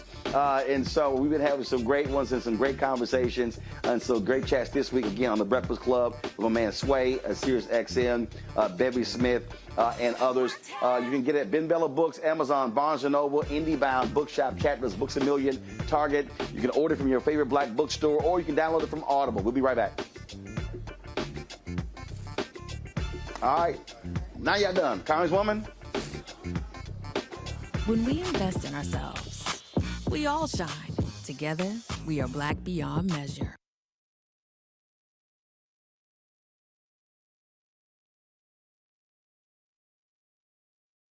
I'm Deborah Owens, America's Wealth Coach, and my new show, Get Wealthy, focuses on the things that your financial advisor and bank isn't telling you, but you absolutely need to know. So watch Get Wealthy on the Black Star Network. Libraries empower the community with education. Liberia Economic Development Initiative, LEDI, is hosting the International Life Changers Awards and Liberia's Bicentennial to celebrate LEDI building the country's first modern public library and technology center. Join event host Roland Martin. Our honorees: Reverend Dr. Jamal Bryant, Zernona Clayton, Thomas Dorch Jr., Dana Lupton, Dr. Tammy Graysteel, on October 29th at the CNN Center, Atlanta. There are no public libraries in Liberia, but together we can change that. Get tickets at ledinow.org. Pull up a chair, take your seat. The Black Tape with me, Dr. Greg Carr, here on the Black Star Network. Every week, we'll take a deeper dive into the world we're living in. Join the conversation only on the Black Star Network. Hatred on the streets, a horrific scene, a white nationalist rally that descended into deadly violence. White people are losing their damn minds. As an angry pro-Trump mob storms the U.S. Capitol, we've seen shootings. We're about to see the rise of what I call white minority resistance.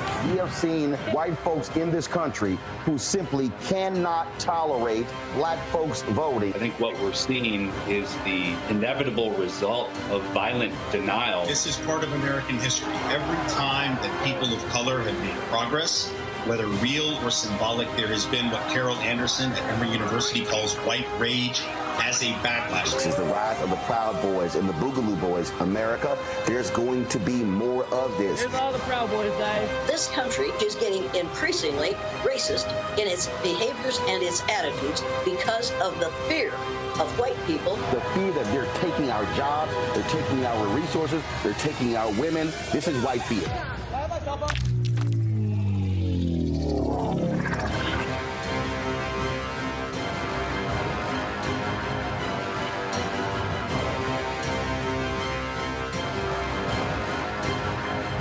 Hey everybody, it's your girl Lunel. So what's up? This is your boy Earthquake. Hi, I'm Chaley Rose, and you're watching Roland Martin Unfiltered.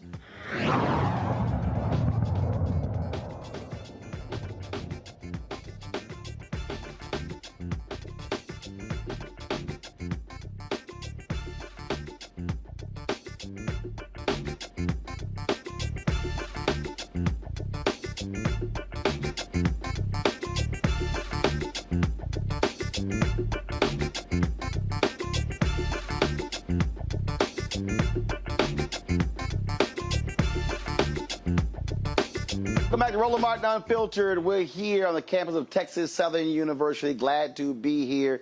Talk about the importance of voting. Black Voters Matter. They, of course, have the blackest bus in town. They are traveling all around the city and state and the country as well. Of course, registering our folks and also getting them educated on the issues that matter. My next guest, she's one of those folks who fights the good fight in the halls of Congress.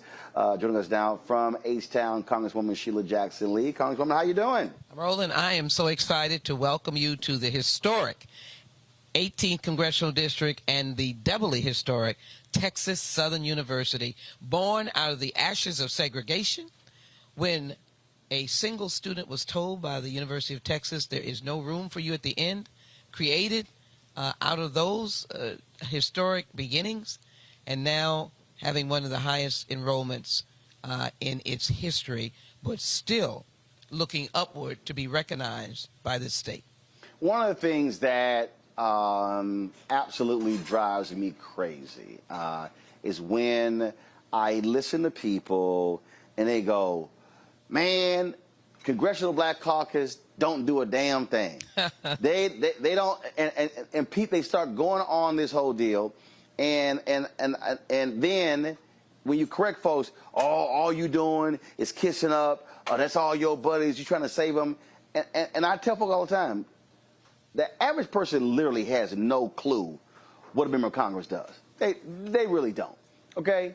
And I know when you're going around, you hear people say the exact same thing, and it has to be frustrating when people who literally do not understand what a member of Congress does and the number of things that have been passed by this House that the CBC played a huge role in. Amazing. Billions of dollars. I mean, we can go on and on and on, and folks act like that stuff just happened just because. No, it didn't. It absolutely did not. And you know what? I don't mind taking the challenge of what do we do, and then I have to say back and say, what have you read? What do you look?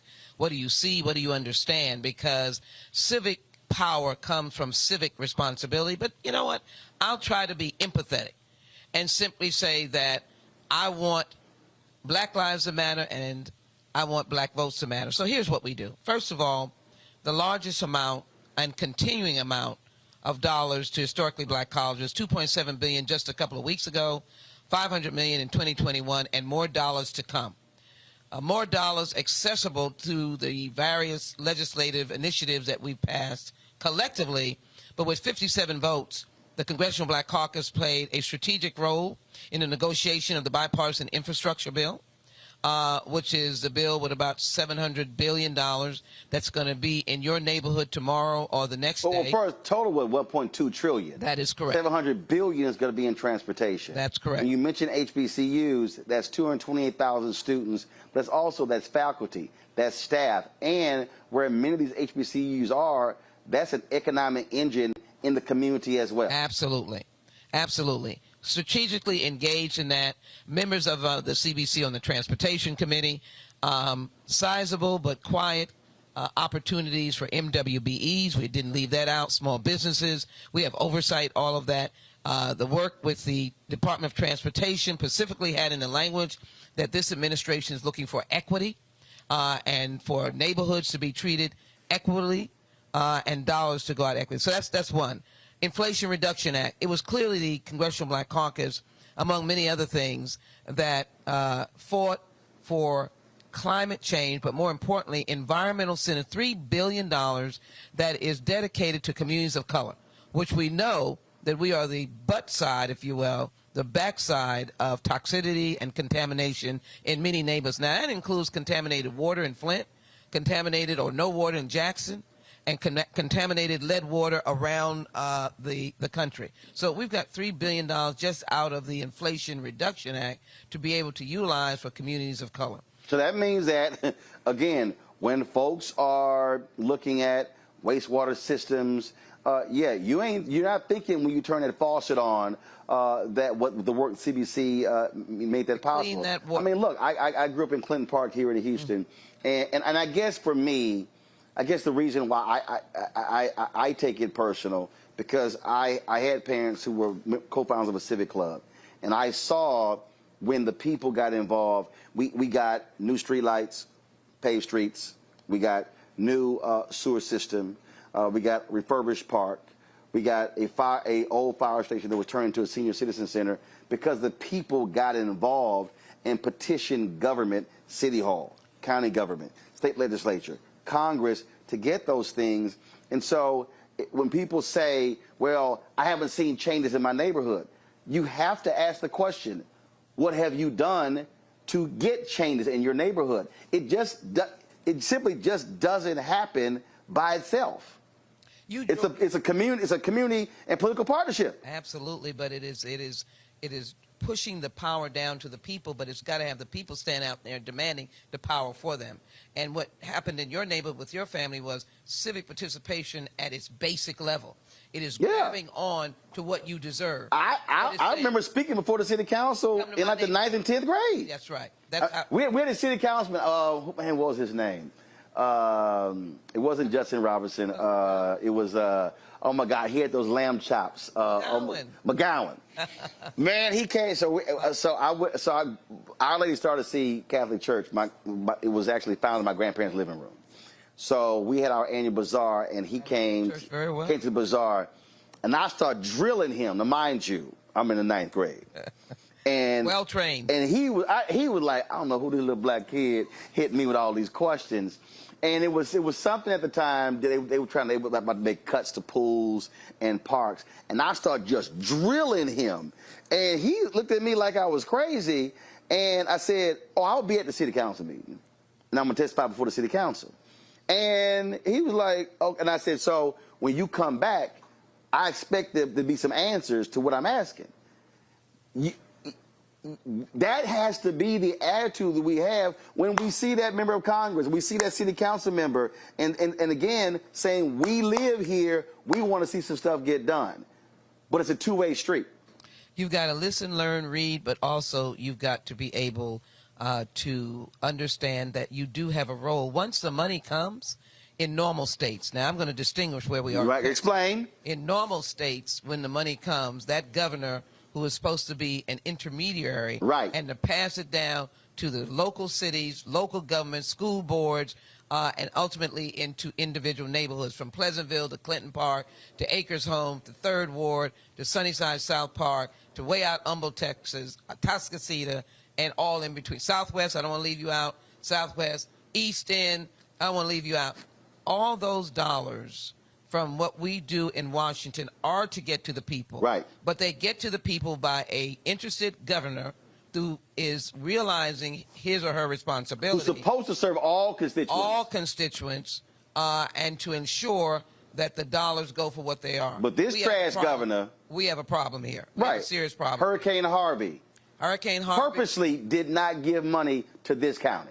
And to the city, in particular, and tried to divide the county and the city. It was $4 billion. I led the fight for the monies of recovery. Happened to be a bipartisan fight after Hurricane Harvey. We got something like $150 billion. Right. But by way of law, it goes through the state. And it wasn't supposed to be a pass-through, not any kind of layered, let me test your attitude, or what color clothing are you wearing, or are you red or blue. It was supposed to be that people are hurting in our community. And so we still have a potential Title VI discrimination situation because monies did not fully come to the city of Houston, making the argument, oh, you're inside Harris County, which happens to be the 5th largest county in the nation. Houston, the 4th largest city. They're two distinct entities. They needed to get their money. But that needs to be the voices of the community as well, demanding that our governor function. We're still trying to determine where federal funds for the American Rescue Act, the CARES Act, have gone. Some of them, $4 billion at the county, at the border with the Lone Star Project, which today was declared worthless by a prosecutor who said, I can't prosecute any of these cases. $4 billion, all these National Guards on the troop, a total waste of money. That is correct. That is what a prosecutor said, because you're bringing me cases that I cannot prosecute because, first of all, you have no jurisdiction. All for a stunt. Federal issues. So taxpayers spend $4 billion on a stunt. And some of it federal dollars coming out of the money that was sent here for education, for the environment, for the improvement of our infrastructure. And I think these are the kinds of demands that should be asked. You cannot accept someone whose title is governor, and you accept them as governor, and the only thing you know that they do is that they're in Austin and they live in the governor's mansion, because that's about the greatest definition that one could give. Because governors usually are standing, cutting the ribbon. They're standing, announcing monies. They're announcing monies coming to Texas Southern University, for example. Got it. It would have been a great star in the governor's cap to give added money to Texas Southern University because of the inequity of years past. The desegregation lawsuit was signed in 2000, settled in 2000, which generated, by the way, this school that you're sitting in, and other dollars that came in around that time. But then we still slid backwards. The school still slid back, and I think most of the administration know that. So we're still fighting for equal dollars for Texas Southern University. The governor could have a feather in his cap by designating dollars for an urban university, and it would not have violated any law. He could have talked about lost learning. He could have talked about students who were less economically able. He could have talked about the infrastructure here. Texas Southern University has done excellent with what it's been given, but it should not suffer, and there should not be a dual system. Black Lives Matter and Black Voters Matter. I'm going to pull in Clif Albright, LaTosha Brown, co-founders of Black Voters Matter. Glad to have them. We are partnering with them on this. They are all around the country. Clif and LaTosha, we're joined by Congresswoman Sheila Jackson Lee. Just explain to people why having real partners like the Congresswoman is important for the work that y'all do, and how you explain to folk out there who have assumption that every politician is awful, everybody is lazy, they only care about themselves, that there are African Americans in elected office who are here for black people fighting for these issues, and we can't just allow them to be attacked, allow them to be marginalized, and why we must ensure that they are returning to office to deliver for us. You know, a couple of things. One, Congresswoman has served not just only the people of Texas, but we have all in this nation benefited from the work that you've done, Congresswoman, particularly around from reparations to fighting to make sure that our communities get resources, to HBCUs get resources, to even hold Congress to account. And so what we have to really recognize is that we actually have an ecosystem of leadership in our community. The goal is, how do we come together collectively and get people that are literally going to stand in alignment alignment that come from our community, that are representing our community and are fighting for our community. And we need people on all levels. We need people in the courtrooms. We need people in Congress. We need people on the Supreme Court. We need people in the streets. That is exactly how we make change. We have to have an entire ecosystem of Black folks that are standing in alignment saying that we support an agenda that is going to move our community forward, and that we work hand in hand to get those things done. There is a value, and when you're having people that are on the inside that are fighting on the inside, we need what has happened to Black folk in this nation. Every level, we have to have somebody that is fighting for us, whether they're in the C-suite, whether they are literally in the streets, at every single level, because we're being attacked at every single level. And we have to really recognize that we need people on the streets, but we need policy, and we need policymakers. But we also have to make sure that if we want to get policymakers in office that are literally going to look out for our interests, and guess who got to put them there? We've got to put them there. And that means that we've got to do the work. That means that we've got to come out and vote. Brother Cliff? Yeah, I mean, I couldn't say any better than what you just said. And I think it's important for folks to know that, when we have somebody that's willing to fight for us, after we've put them in office, after we've given them power to represent us, and as we're still holding them accountable, that part of that accountability means that we've got to stay engaged. Sometimes we've got to push them to even be able to sometimes stay in the line, right? Sometimes Congresswoman Jackson Lee needs us to be making some noise on the outside so that when they go in that negotiation room and they're working out the details on these bills, they can say, look, my people are out there, my constituents are out there, and they're upset, and this is what they're demanding, right? And so there's a partnership when we get this thing right, when we have people that are representing us and willing to fight for us, and that fight has to take sometimes different shapes and sizes, right? Sometimes it's the pure legislative function, but I know that Congresswoman Jackson Lee and others in the CBC have been with us as we were fighting for voting rights, and some that were willing to get arrested with us and hold hands and block doors with us. Sometimes it takes that. Sometimes it takes taking the route that Cori Bush took when she sat on the steps, or the route that John Lewis took when he sat in session on the floor of Congress. And so, having folks who are willing to take that fight in all of its manifestations, that's important. And that's why we're so proud to be able to work with folks like Sheila Jackson Lee and some other members that we know have been fighting the good fight, including H.R. 40 and reparations for a long time. Congresswoman, earlier. So, first, on that, what's the status of that? Well, let me, I'm going to come at that real big. I just want to comment on both of these dynamic icons. Can they hear me? Yeah, they got you. Dynamic icons that put their hands in the bucket. These are W. Du Bois and Booker T. Washington together. Booker T. Washington, put your bucket down. But they got their intellect with W. Du Bois. I want to emphasize it's layered. It is levels of energy and activism. We couldn't do it without them. But I need the folk that are out there talk. I'm going to answer the folk, and I'm going to answer the question about it don't make me no never mind. I want to use that. Why am I voting again? I voted in 2020. Why am I voting again? There's something about continuity. I hate to say it. I wish voting and success on getting the job done was overnight. I want them to understand when Rosa sat down in about 1955 on the bus, Dr. King didn't get the Voting Rights Act with all the foot soldiers and people who had died 1965. That's right. 1964 was the Civil Rights Act. And then we had long gaps. We had the Great Society. We pushed that.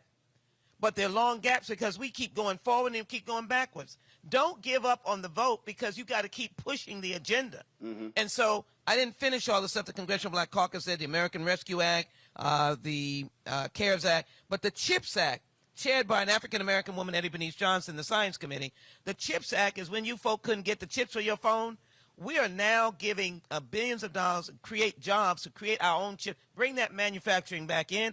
I'm setting up a center right here in the 18th Congressional District. Now, I'm going to be able to put a big sign. You did this. You voted, and that's how we got this, all right? Because a president was there to sign a law that came about through the energy of the Congressional Black Caucus. Let me also say to you, on the criminal justice end, we reduced your sentencing. We had the First Step Act. My good friend, Brother Jeffries, but then I had in the sentencing reduction. Well, I had to remind people, and again, this is when people get caught up. I had to remind people that, first of all, Trump didn't pass that. Please if it doesn't pass the House, ain't nothing for the Senate to vote on. And then even when it passed the House, it was Democrats in the Senate who said, no, this ain't good enough, and they actually had to strengthen it. Then it was passed, and then it goes to his desk to sign. But a lot of folk act as if that didn't exist. Well, as they say, we hear the backstory of that bill was that... was Paul Harvard say the rest of the story? The rest of the story is that he was hoping that was going to get him black votes, and he was very unhappy that it did not. But black people understand. I think they understand who's in their best interest. But I want to answer your question about H.R. 40. What this whole journey is about. I don't want people to say, well, I got to be in here for 50 years to get something done. No, I'm not saying that. What I'm saying is that you've got to be consistent and persistent and determined, and you can do so by making sure that you continue the journey. The journey was you had Joe Biden elected, and I didn't vote.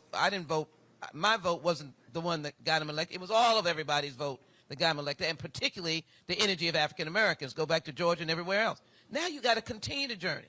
Then you can look back and say, well, I didn't get anything. You got to continue to get a Senate.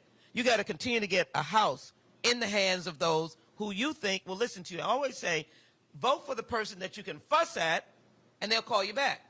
Don't vote for the person that you have to stand outside throwing a stone, and they don't even hear you. Right. Do that. And so H.R. 40 is on the verge. 217 co-sponsors. We got our challenges. We got our challenge in the Senate. We don't have enough folk in the Senate. But the point is, we can get a vote on the floor. You drop the numbers, and we don't keep the House. And when I say that, when you say we, you know that I happen to be a Democrat. We don't keep the House because it was the Democrats who led it out of judiciary. Jerry Nance, Steve Jackson Lee. Congressman, I had to tell you this here because I've had a dude. And I got to tell them what H.R. 40 is before you do that. I've had the Commission to Study Slavery and Develop Reparation Proposals. No, it is not a study. The study part of it is a roadmap to then go to see what are the next steps on this whole issue of repair. And I hate people like, what is we'll never get it. The idea, it is an international legal theory that has been utilized around the world. It is not unfair to expect that African Americans can have systemic change. For example, your reparations could be never to see an HBCU closed. It could be dealing with the urban blight. It could be dealing with the fourth grade black students, male students that don't read at fourth grade level. So, well, but you got some folks who say, well, Congressman, that ain't reparations. I mean, look, when I argued, I said, if you're a reparations advocate, why aren't you fighting for Tennessee State to get the $500 million the state actually said they owed? It was kind of like, oh, that ain't reparations. I'm like, it's $500 million. What the hell are you talking about? Or black farmers, where it was our leadership that got black farms where they were, but they got sued. Right. And they held up in court. And still are. And give them their resolution to that. Clif and LaTosha, I want y'all to speak to this here because you're out there on the ground. You're out there dealing with people directly on this here. You are coming face to face, knocking on doors, canvassing, and hearing the frustrations of people. How are you trying to get them beyond their frustrations? Because you can be frustrated and mad to say, I haven't seen this. As the Congresswoman said, oh, reality is this here. Republicans take control of the House and or the Senate. It's a whole lot you not going to see. That's right. Brother Clif? Yeah. So I think there's a couple of ways. Go ahead. Yeah, I think there's a couple of ways that we go at that, right? The first thing, very first thing is that when folks express that frustration, the first thing that I say and that we say as an organization is first that we say we hear you, right? We affirm that some of the frustrations that they're feeling, that some of the things that have not gotten done, that's real, right? That's an important thing. That's an important first step. Because sometimes people want you to engage in this discussion like there has been no shortcomings, right? And when you do that, you're not really coming from a space of authenticity, and that person that's resistant isn't any more likely to really hear you when you haven't affirmed that what their lived experience is and what they're seeing right in front of their eyes isn't like some mystical made up thing, but that is real. So the first thing to say is, you know what, there are some things that we didn't get the George Floyd Act, right? We haven't gotten voting rights. You don't need to tell me about how frustrating it is that we didn't get voting rights, right? But then let's talk about what we did get. And we go through the whole list of things, some of which that you all talked about, the infrastructure and the HBCU funding and getting a Department of Justice. Be clear, we don't have the George Floyd Act, but you can't tell me it's irrelevant that we have a Department of Justice which has charged and found and indicted and got guilty verdicts on the police officers that killed Breonna Taylor. That's not inconsequential. It's not the systemic George Floyd Act, but that means something to send that message. And so we go through the list of things that we have gotten, and then folks start to say, okay, well, we have gotten a little bit, right? We have made some progress, some of which impacts us disproportionately. And then once you can get to that space, that, yeah, there's some stuff we didn't get, but, yeah, we did get some of the stuff that we wanted and that we were demanding, then you can make the case of, how we get to the other stuff, we got to have more power. We won some stuff in 20. We got some power in 20. We got some objectives and some tangibles met. And if we want to get to the rest, we got to have more power. And the only way for us to do that is for us to continue the trend of coming out in large numbers and overcoming the voter suppression that they're trying to throw at us. That's why our message is we won't back down.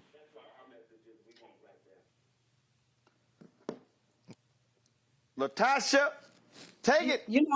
I am ditto with everything that Brother Clif has said. I will also say, that I think what is important is for us to really recognize our community is at war.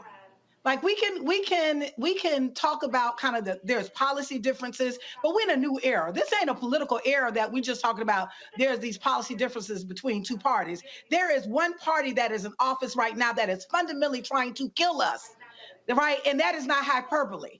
That when we're looking at the kind of policy, when we're looking at a party just on the refusal because a Black man led it to expand health care, when we're seeing hospitals just like in Georgia, 8 hospitals are closing. We're seeing millions of people in the South that desperately need health care, like not have access to health care. We're seeing governors, and in a moment where we're hearing from people who are saying that their electric bills, their utility bills are doubling or tripling, that they need fundamental help. And here you have a governor that is playing with the lives of people for his own political agenda. We see that with the Republican governor in Texas. We see it here in Georgia. We're seeing it in Mississippi with folks with their water. We're seeing it in Florida with DeSantis.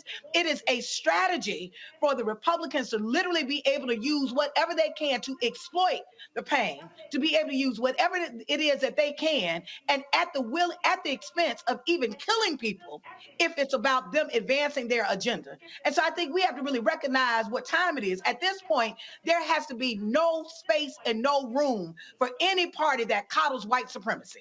That at the end of the day, if you align yourself with those that are seeking to kill us, to actually undermine us, to destroy us, that there has to be zero tolerance. And so the reason why I'm saying that is because sometimes we create these false equivalencies. Yes, I am the first one to say that I have been a critic of both the Republican and the Democratic Party and will continue to be so when necessary, right? But at the end of the day, we're not going to act like we're talking about the same two things, right? We're literally talking about, we're in a moment right now, not only that we're seeing voter suppression, we're in a moment when we're seeing millions of dollars, like I can take the state of Mississippi, millions of dollars that should have been gone to actually support a crumbling system, a crumbling infrastructure system, millions of dollars of people who desperately needed support, TANF support around food stamps and other assistance in one of the poorest states, that money be used to Republican cronies to actually be able to build a soccer stadium for his daughter's school.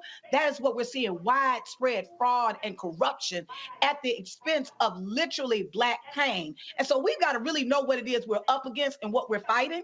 I think the other thing that is really important for people to understand too is that at the very least, we have to reduce the harm happening to our community. That when people come at us, we have to respond in a way that says, you're not going to come at us. You're not going to use us as fodder in your political game, and you don't have consequences. When you actually inflict consequences on people, they come a little bit different the next time. And part of what we have to really recognize is we have to be relentless. Those that seek to destroy us and to take away from us and really marginalize us in a particular place in the society, we have to be as relentless to push up against that. And then the last and the final thing that I'll say is, for us, voting isn't about participation. It is about power. Who doesn't want power? It is within our agency.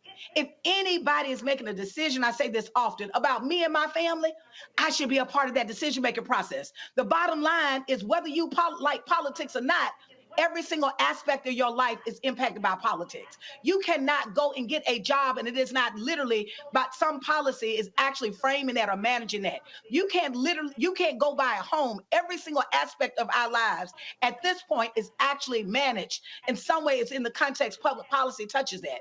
And so since public policy is being made and is impacting us, then we have no choice but to engage in that process if we are to get anything that's not only going to reduce the harm, but anything that's going to help us advance to the kind of community, the things we need in our community that we desire and both that we deserve.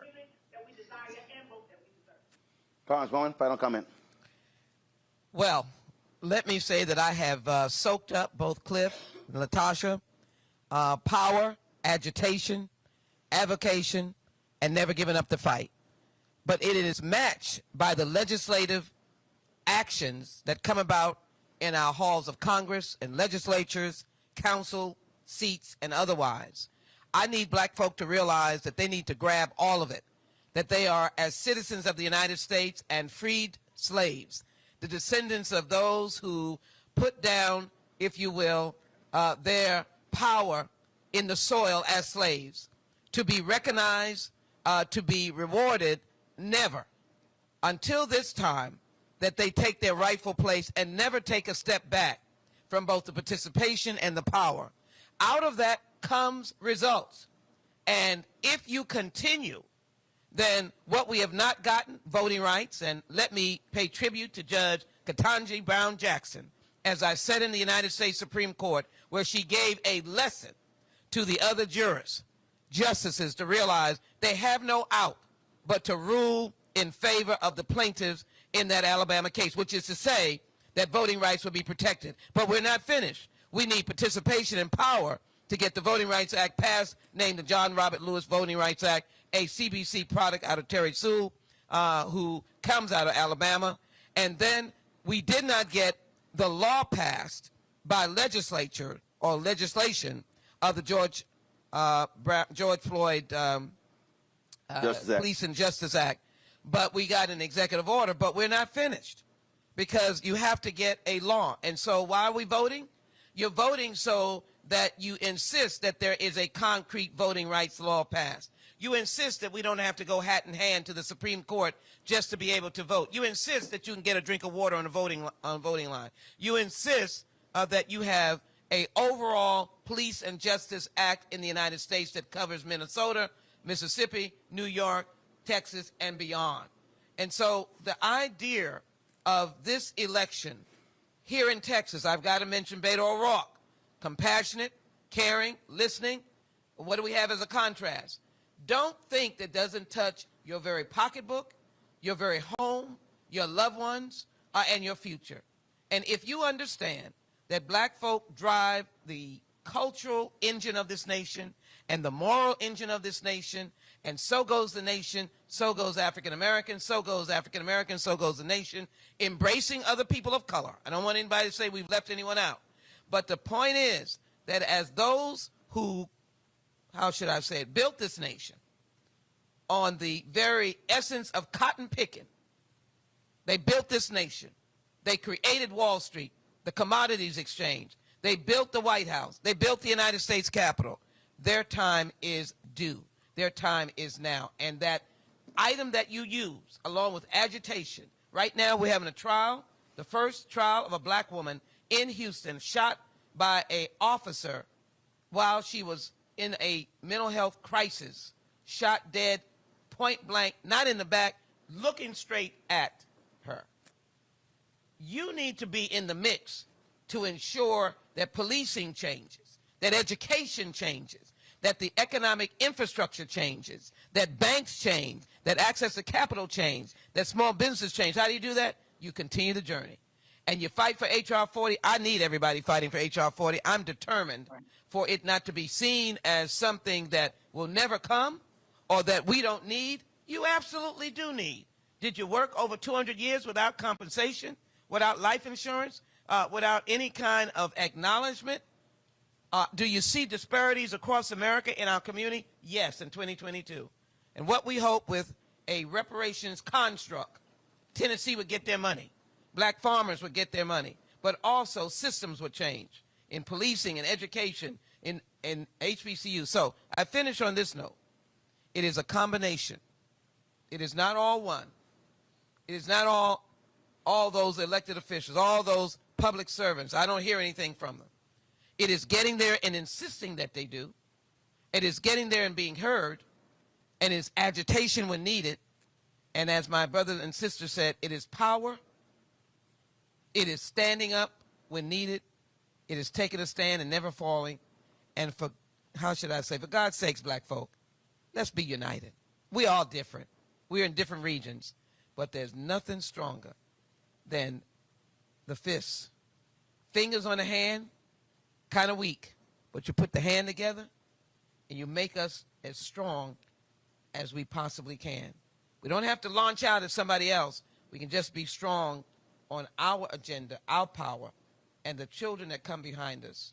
We will have to be able to say, they never gave up on me. And John Lewis said, they never gave out, they never gave in, they never gave up. That's what I think this election should be. Don't give up, don't give out, and don't give in. Get to the polls and vote, and then demand your rightful place when those who are elected are your choice, and they keep the House, the Senate, the governorships change in Georgia and Texas. What a miracle that will be. And then let's hold everybody accountable. I'm ready to own up. I'm ready to be accountable. Hold me up, because I'm going to fight like heck for folk, because their vote counts. All right, and somebody on YouTube said we should have an usher down front. All right, Congresswoman Sheila Jackson Lee, I appreciate it. Thanks a lot. LaTosha and Clif, thanks a bunch. I appreciate always y'all supporting us at Black Star Network, partnering with this here, and so we certainly won't be the last. Oh yeah, they can see. They can see. Won't be the last time. All right, hey Henry, switch the shot. Congresswoman want to throw them a power fist. So we appreciate it. LaTosha, Clif, thanks a lot. Thank you. Vote. Coming up next, Reese, Monique, but also Beto O'Rouke on Roland Martin Unfiltered on the Black Star Network. Back in a moment.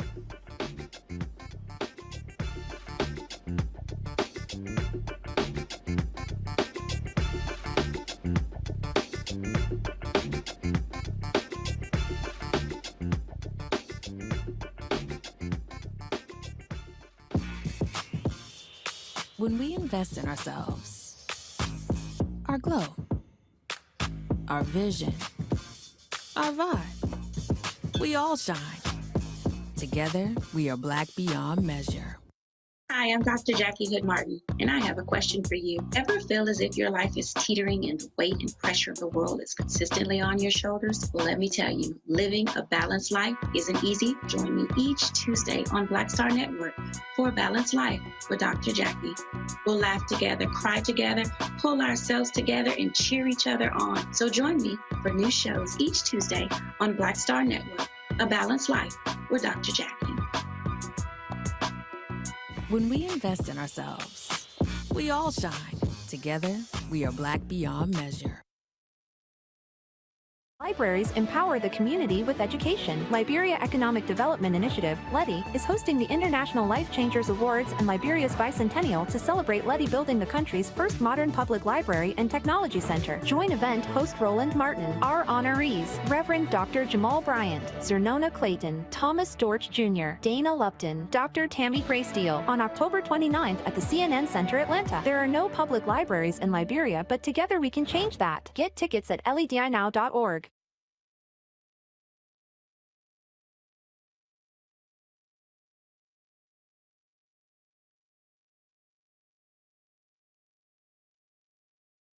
Hatred on the streets, a horrific scene, a white nationalist rally that descended into deadly violence. White people are losing their damn minds.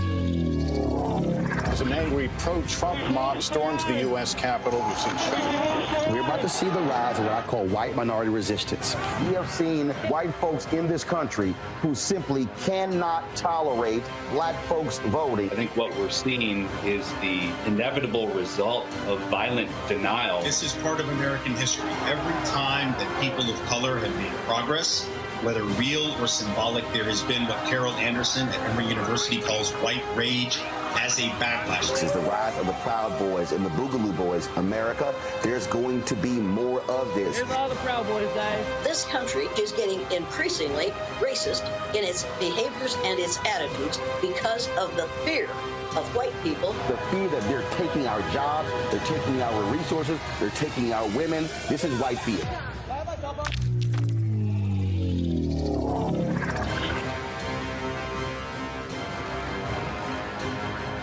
I'm Angie Stone. Hi, I'm Teresa Griffin. Oh, Roland.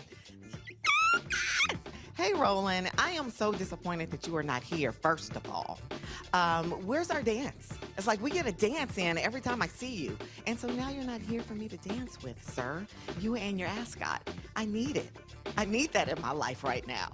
Okay, I love you, Roland. What's up? I'm Lance Gross, and you're watching Roland Martin Unfiltered.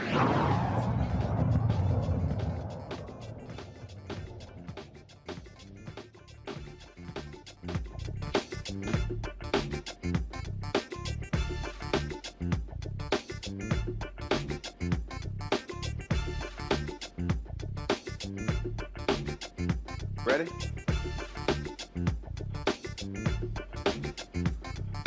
All right, folks, welcome back. Roland Martin Unfiltered on the Black Star Network, live from Texas Southern University in H-Town. Joining us right now, folks, is Beto O'Rouke, who's Democratic nominee for governor of the state of Texas. And if I had to be a bet man, without seeing him yet, Beto, what, you got a blue shirt on? Absolutely. How's it going? It's really good. We are in South Oak Cliff here in Dallas, about to go to a high school football game. It's Friday night, and you know, as a native Texan, a Houstonian, someone who is at A&M, this is part of the religion and culture of this state. So we're going to be there with people that we want to serve, get a chance to watch a great game, and continue this campaign. 32 days out, and I feel really good about where we are and what we're going to do on November 8th. You have been, I saw some of the debate with Governor Greg Abbott. I must say, as somebody who is still registered in Dallas County, I thought it was really trash to have a debate and literally say, don't invite anyone into the audience. What's the whole point of having a 1,000-seat auditorium? I don't understand. He's been governor for several years. Why are you scared to have people show up at a debate? It just made no sense to me.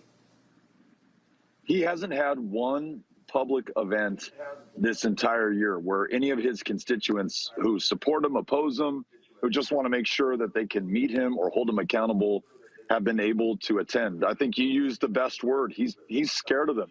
He's been governor for 8 years. His party controls every position of power statewide in the legislature, appointments committees, and commissions.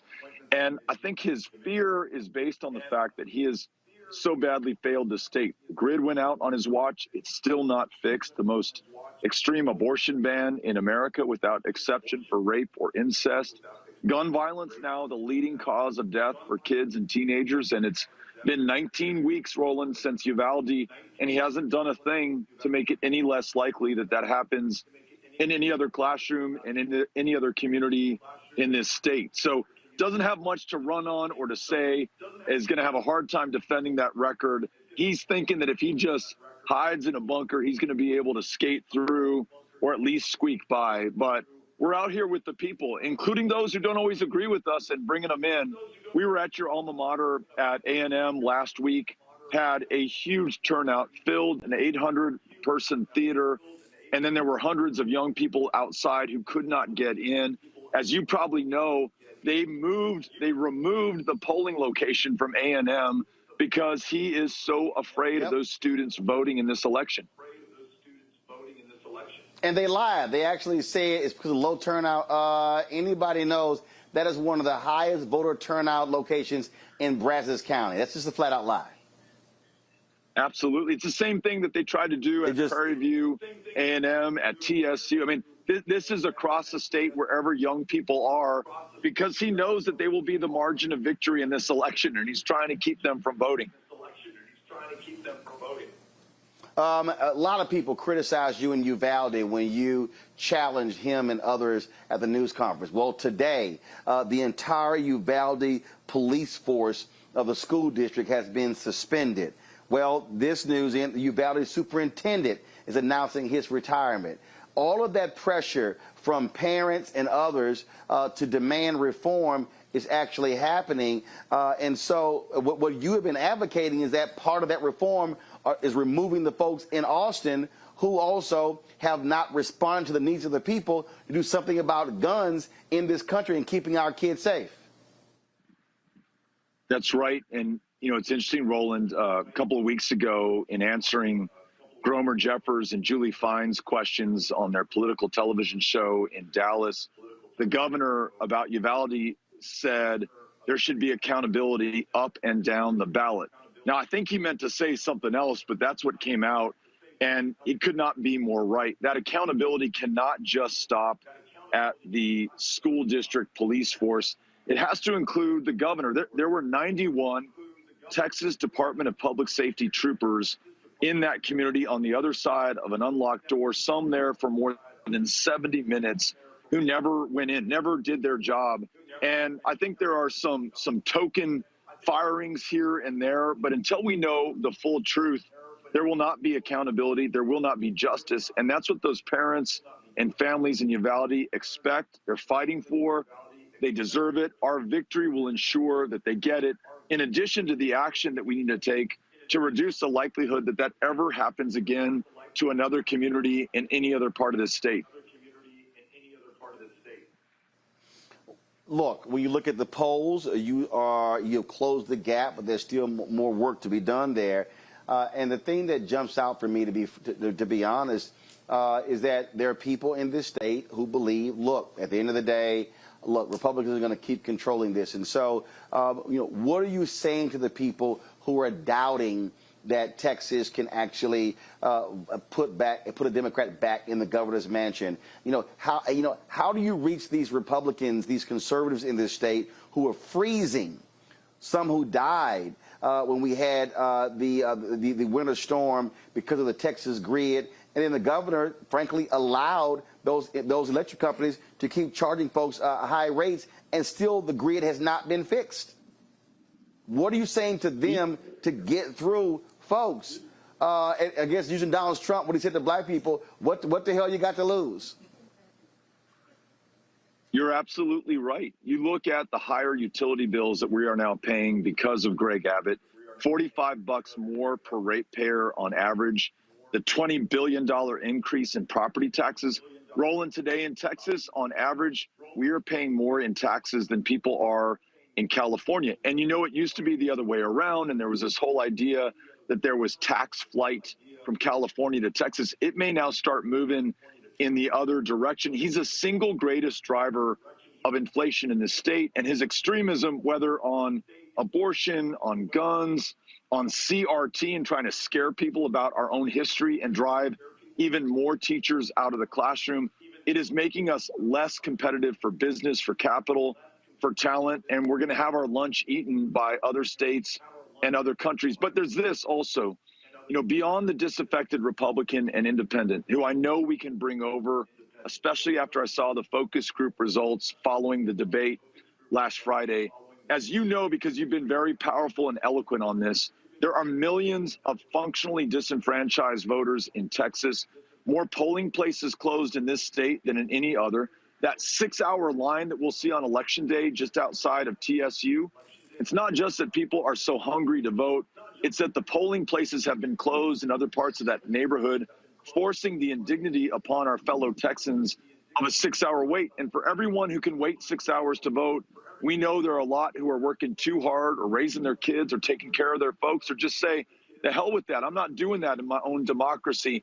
So he is literally, to your point earlier about being scared of his own constituents and voters, he's trying to keep the people out who can spell the end of his career. So my job, to answer your question about these polls in these 32 days, is to use the 95,000 volunteers who signed up in this campaign to be on the doors of those who've been drawn out of this democracy, give them a reason and an opportunity to vote, and make sure that they become the margin of victory when we win this on November 8th. And that will be some pretty powerful, profound, poetic political justice when we do.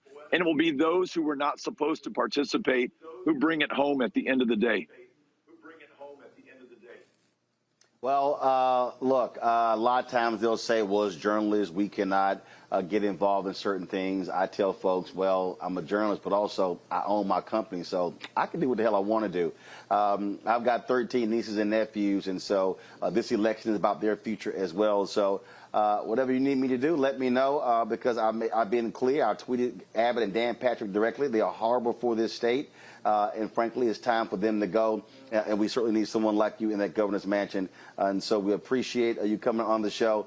Let me know if I need to come back to Texas to do something, because we've got to get those folks to understand that those disaffected voters can actually be the difference if they use their power. Absolutely. And we'll take you up on it. And I'm grateful for it. It means the world to us. Wish you much success in the rest of your stay here. And yes, over the next 32 days, let's find a way to get you back. All right. Sounds great. I appreciate it. Thanks a lot. Adios. I'm going to now go to Reese Cover, founder of Black Women Views, Monique Presley, of course, lawyer, also, of course, was a planner of all of this, sending me all these text messages. You got to come. You got to come. Calm down. You got to come. I'm like, Lord, she was like just bugging the hell out of her brother. So we're here. Glad to have both of y'all here. I want to pick up on what the end there. That really is the key. Reverend Barber talks about this here. 140 million poor people in this country, low-income poor people. And really, the largest voting by other people who don't vote. And it's just getting them, Reese, to understand, y'all, you can flip elections. Biden wins Georgia by 11,000 votes. Obama wins North Carolina in 2008 by 14,100 votes. Sherry Beasley loses at the Chief Justice of the Supreme Court in North Carolina in 2020 by 400 votes. Sabrina Fulton, when she ran for commissioner there in the Miami area, lost by less than 200 votes. And so if it's just a matter of getting folks to understand you can do something, but you got to do it. That's the thing. I don't know if it's just on. First, shout out to Monique. Make it make sense. And thank you, Roland, for having me here for 2 days. No, absolutely. You know, I think so much of what we're seeing is people voting defensively when it comes to immigration. You can pay millions of dollars, billions of dollars for these stunts, and people are with it because they feel like immigrants are taking their jobs. Whereas you have somebody like Beto who's running to expand Medicaid. That's something that affects 1.4 million Texans. You have a teacher shortage. He's running to recruit more teachers. He's running to lower taxes. Greg Abbott is actually trying to implement increased sales taxes. That's a sales tax on working people and people who don't have property. And so there are a lot of affirmative reasons to vote for Beto, and there are a lot of defensive reasons to vote against Greg Abbott. But people have to understand the tangible things that are at stake in this election. And this might be one of the last times that we even have the ability to influence elections, because if the Republicans have their way, you have the Secretary of State, you have the Attorney General who's running from the people trying to serve subpoenas. Okay, what's that about? And you have Greg Abbott, who's also under federal investigation. Let's be real clear. Oh, yes. Hello. Law and order. So much for that. So you have these Republicans who are hell-bent on making sure that they hold on to power come hell or high water. And so not just in Texas, but around the country, this is one of our greatest stands that we can take in 2008. And it costs you nothing. It costs you time, but it's not something you have to pay for in monetarily. Monique, at that point, a hold on to power. Dana Lash, conservative, called one of the women who is the mother of Herschel Walker's child a skank. Ooh, no. Call her a skank because she talked about having an abortion. But here's what she said. She said, I don't care. Mm-hmm. We want that seat. And what I keep trying to and I do it constantly trying to explain to people, they understand power. Look, Chris Christie was really pissed at me when I jammed him up on ABC This Week a year ago when I said, you cared about power, not party. Yes, power and party. Not principles, not values, not morals, not character, power. And I think for many Democrats and progressives, it's how does someone make me feel? I want to feel good. I need to believe in them. Most of these Republicans, they actually hate Donald Trump. Talk to them privately, and I know you listened in on one conversation. I didn't forget when they were trashing him. Two of his biggest defenders, trashing big time. Oh, they hate him privately. but it's about power. And people have to understand that's what this is about. Power, money. Yes, that is what it's about.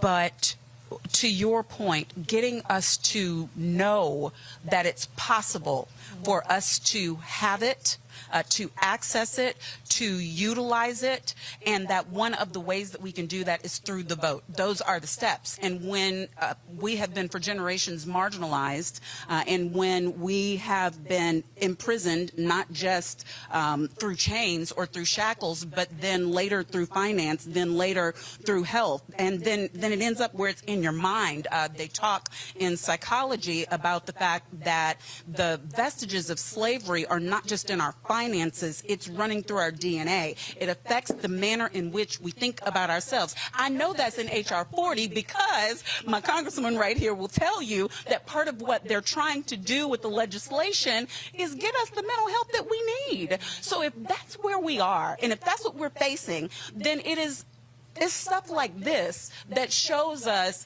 if you vote, and you take your vote seriously, and you are an engaged citizen, that we can make a difference. We can make change. Listen, I am home. I am Texas. Yes, I am serious about this. Yes, I bothered you. I bothered the Congresswoman. I bothered Reese. I bothered Lurie. I bothered Beto. Thank you, Aisha McClendon, Senior Advisor to Beto O'Rouke, for ensuring. Thank you, Jason Lee, Deputy Campaign Manager, for making sure that that happened today. I appreciate y'all. But the reason is, when I was 12 years old, the first political campaign I ever worked on was putting signs in my neighbor's yard when Ann Richards was running for treasurer in this state. And she was the first woman to hold a statewide office in 50 years. Now, there are people who are living now and live in Texas and don't even know that we were ever blue. All blue. And all of my childhood, we were blue. So I was with Ann when Ann was commissioner.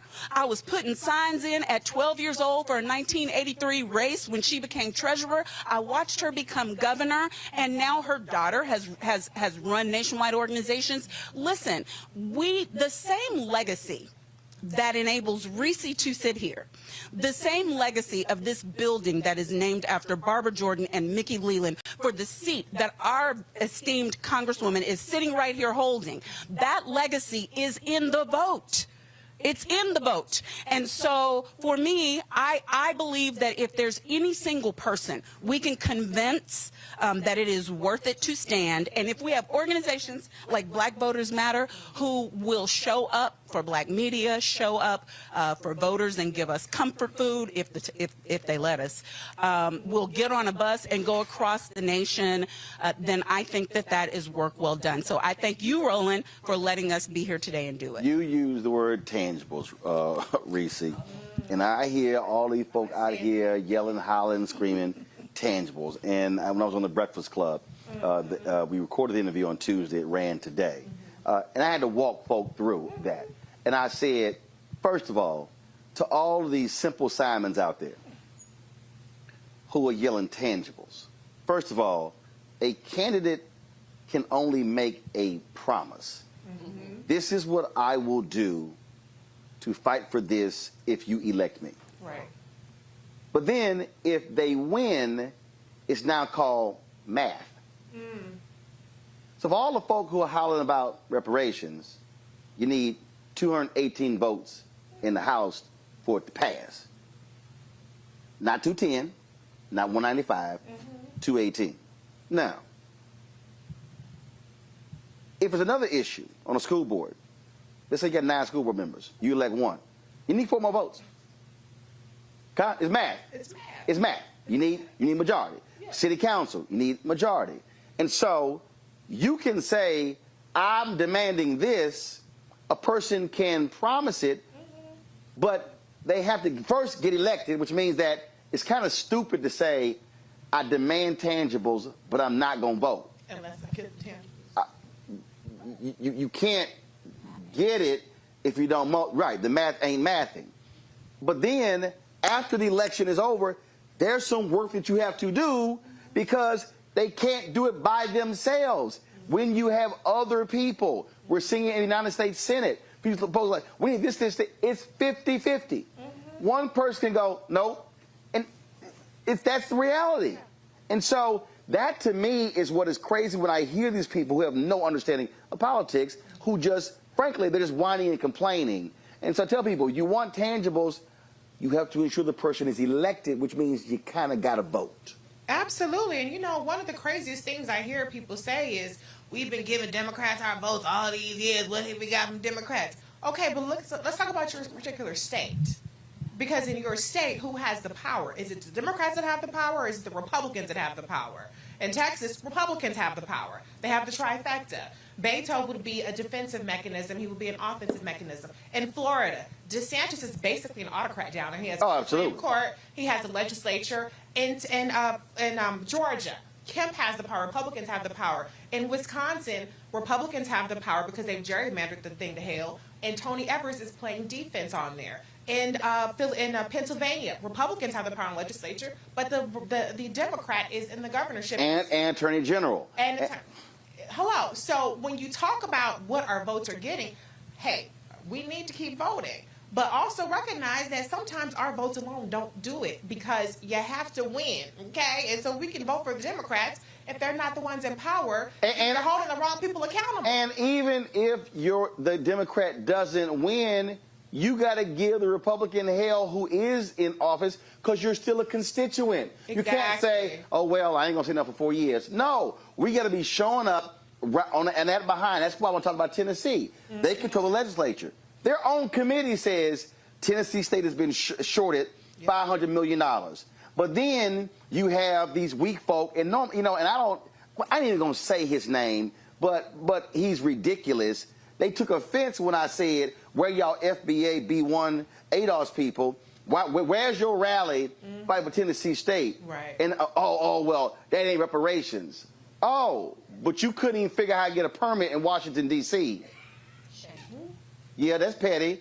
You couldn't even figure that out, and it's not hard, okay? But y'all don't want to say nothing about getting Tennessee State $500 million, but y'all claim y'all love black people, and y'all claim y'all want black people to get stuff. That's what I'm talking about there. It's like, yo, understand, that's a perfect example. We should be applying pressure to Republicans in Tennessee. Where's the money? Just like, fools, we applied to Democrats in Maryland.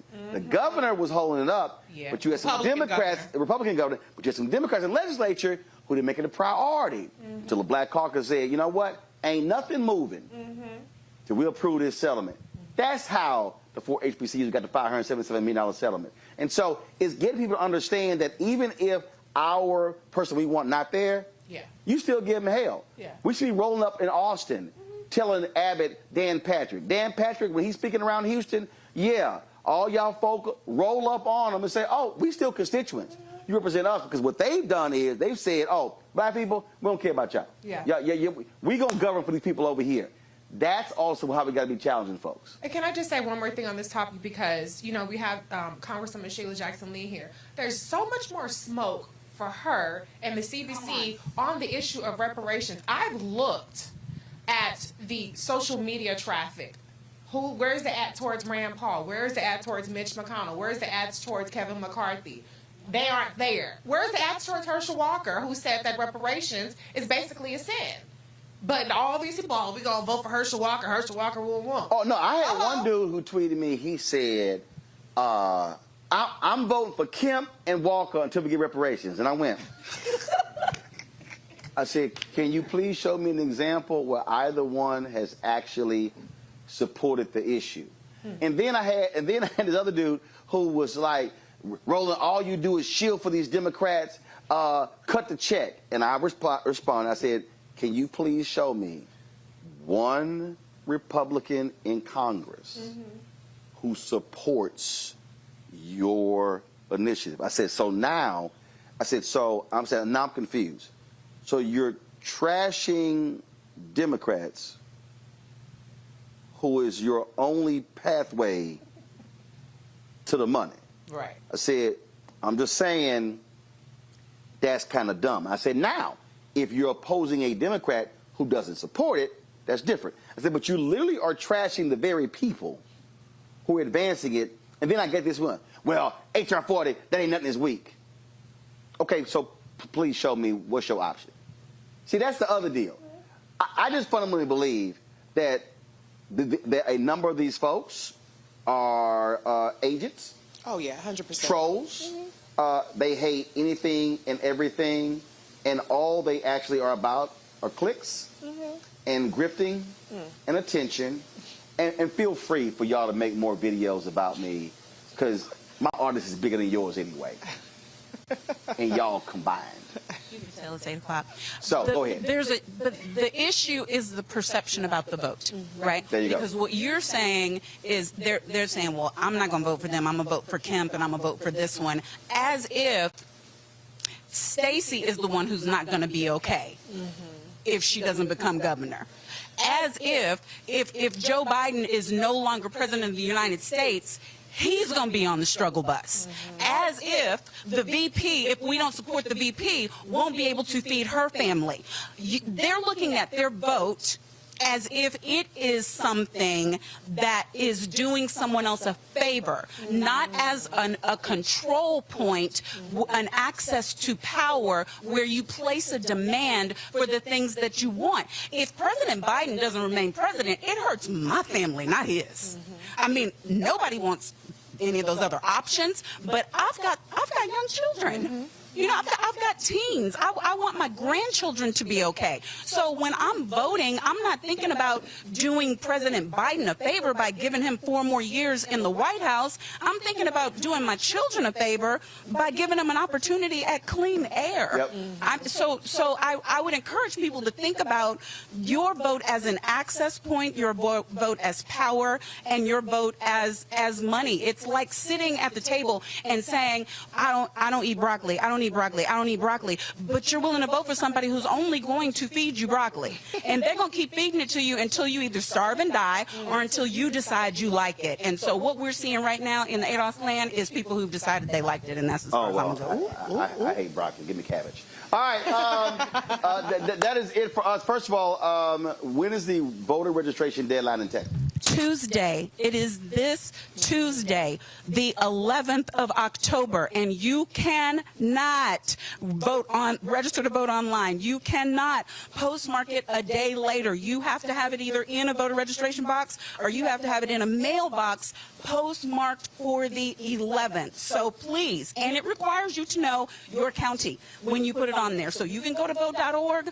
or you can go to the links at blackvotersmatterfund.org in order to figure out your county and then figure out how to download the form. You can actually, if you go to vote.org, fill out the form online and then print it. Then all you got to do is manage a stamp. But the last day to register for this election for November 8th is on the 11th. Can I please thank some vendors? Do we have to do that? Thank you, Lamont Kitchen, for the food that we are all about to eat. We appreciate you. Thank you, Rob. Who's that? Oh, Lamont Kitchen, owned by Reginald Martin. Yeah, I'm just saying, my grandmother found the business. I'm just saying you might want to add that. Yeah, I'm just saying. Yes, Lamont is a family name. Thank you, Rob G., the General, for DJing. Thank you to Greenleaf, which is... I don't know if I can say what kind of dispensary it is, but they made a considerable, it's legal. They made a considerable donation, and we appreciate them.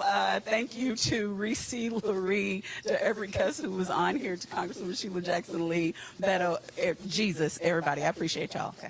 All right, then. So, folks, that is it for us. Again, we want to appreciate Black Voters Matter. We want to appreciate the Congresswoman, Beto, everybody else who participated. We want to thank the law students here as well, and want to thank folks for coming out.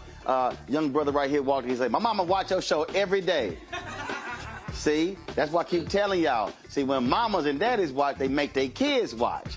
That's how the kids get informed. See? Y'all can't be sending y'all kids out the room. I'm sorry. Thank you, Texas Southern University, Dean Douglas, the School of Public Affairs, and the law school for enabling us to come into this wonderful establishment to do this show and being so helpful. I appreciate it. Absolutely, absolutely. And so, folks, again, deadline is Tuesday, and so we're going to be giving you the deadlines. So, Kara, make a note of all the states when the deadlines are. Then also, we're going to start driving people when it comes to early early voting. East St. Louis NAACP, I will see y'all on Sunday. I will be there on Sunday speaking at your Freedom Fund banquet, Morehouse. I'll see y'all on Tuesday in Atlanta with my man, my frat brother, Dr. Walter Kimbrough. I'll be back in Georgia for October 17th. That's when early voting begins there for the Abrams campaign and the Warnock campaign. And so, look, we're going to be on the road a whole lot in October. Dates are filling up fast. And I've got, I think Sherry Beasley's folks are trying to get me to go to North Carolina. And so we'll see what happens there. So, folks, again, it's all important. I keep telling y'all, stop listening to folk who are feeding you disinformation and misinformation. We are about facts and truth, and we are about advancing black power. I ain't got a problem saying it, okay?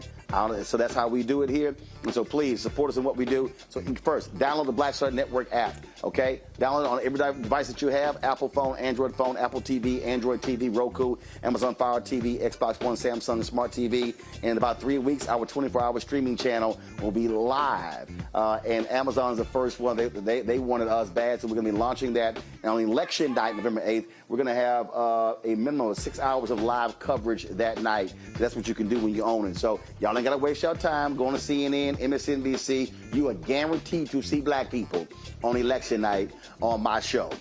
Support our Bring the Funk fan club. Check your money orders. Go to P.O. Box 57196, Washington, D.C., 20037-0196. Cash App, $RM Unfiltered. PayPal is R Martin Unfiltered. Venmo is RM Unfiltered. Zelle is Roland at RolandSMartin.com. Roland at RolandMartinUnfiltered.com.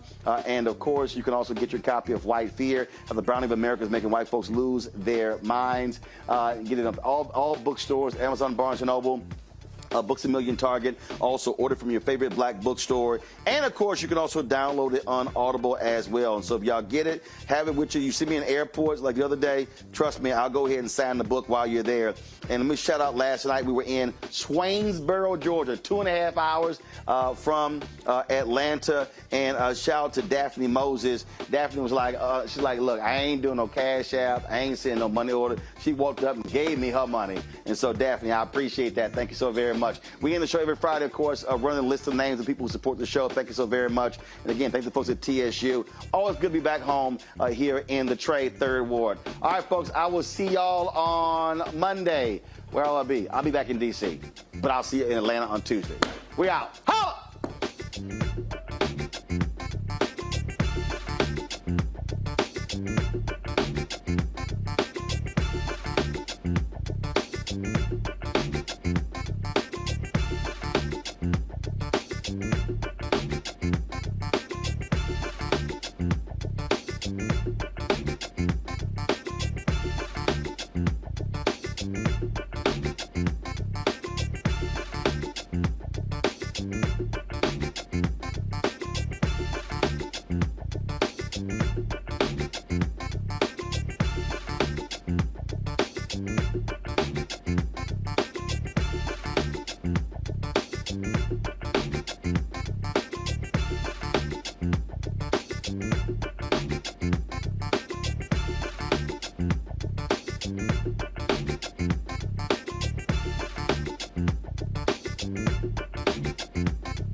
Martin!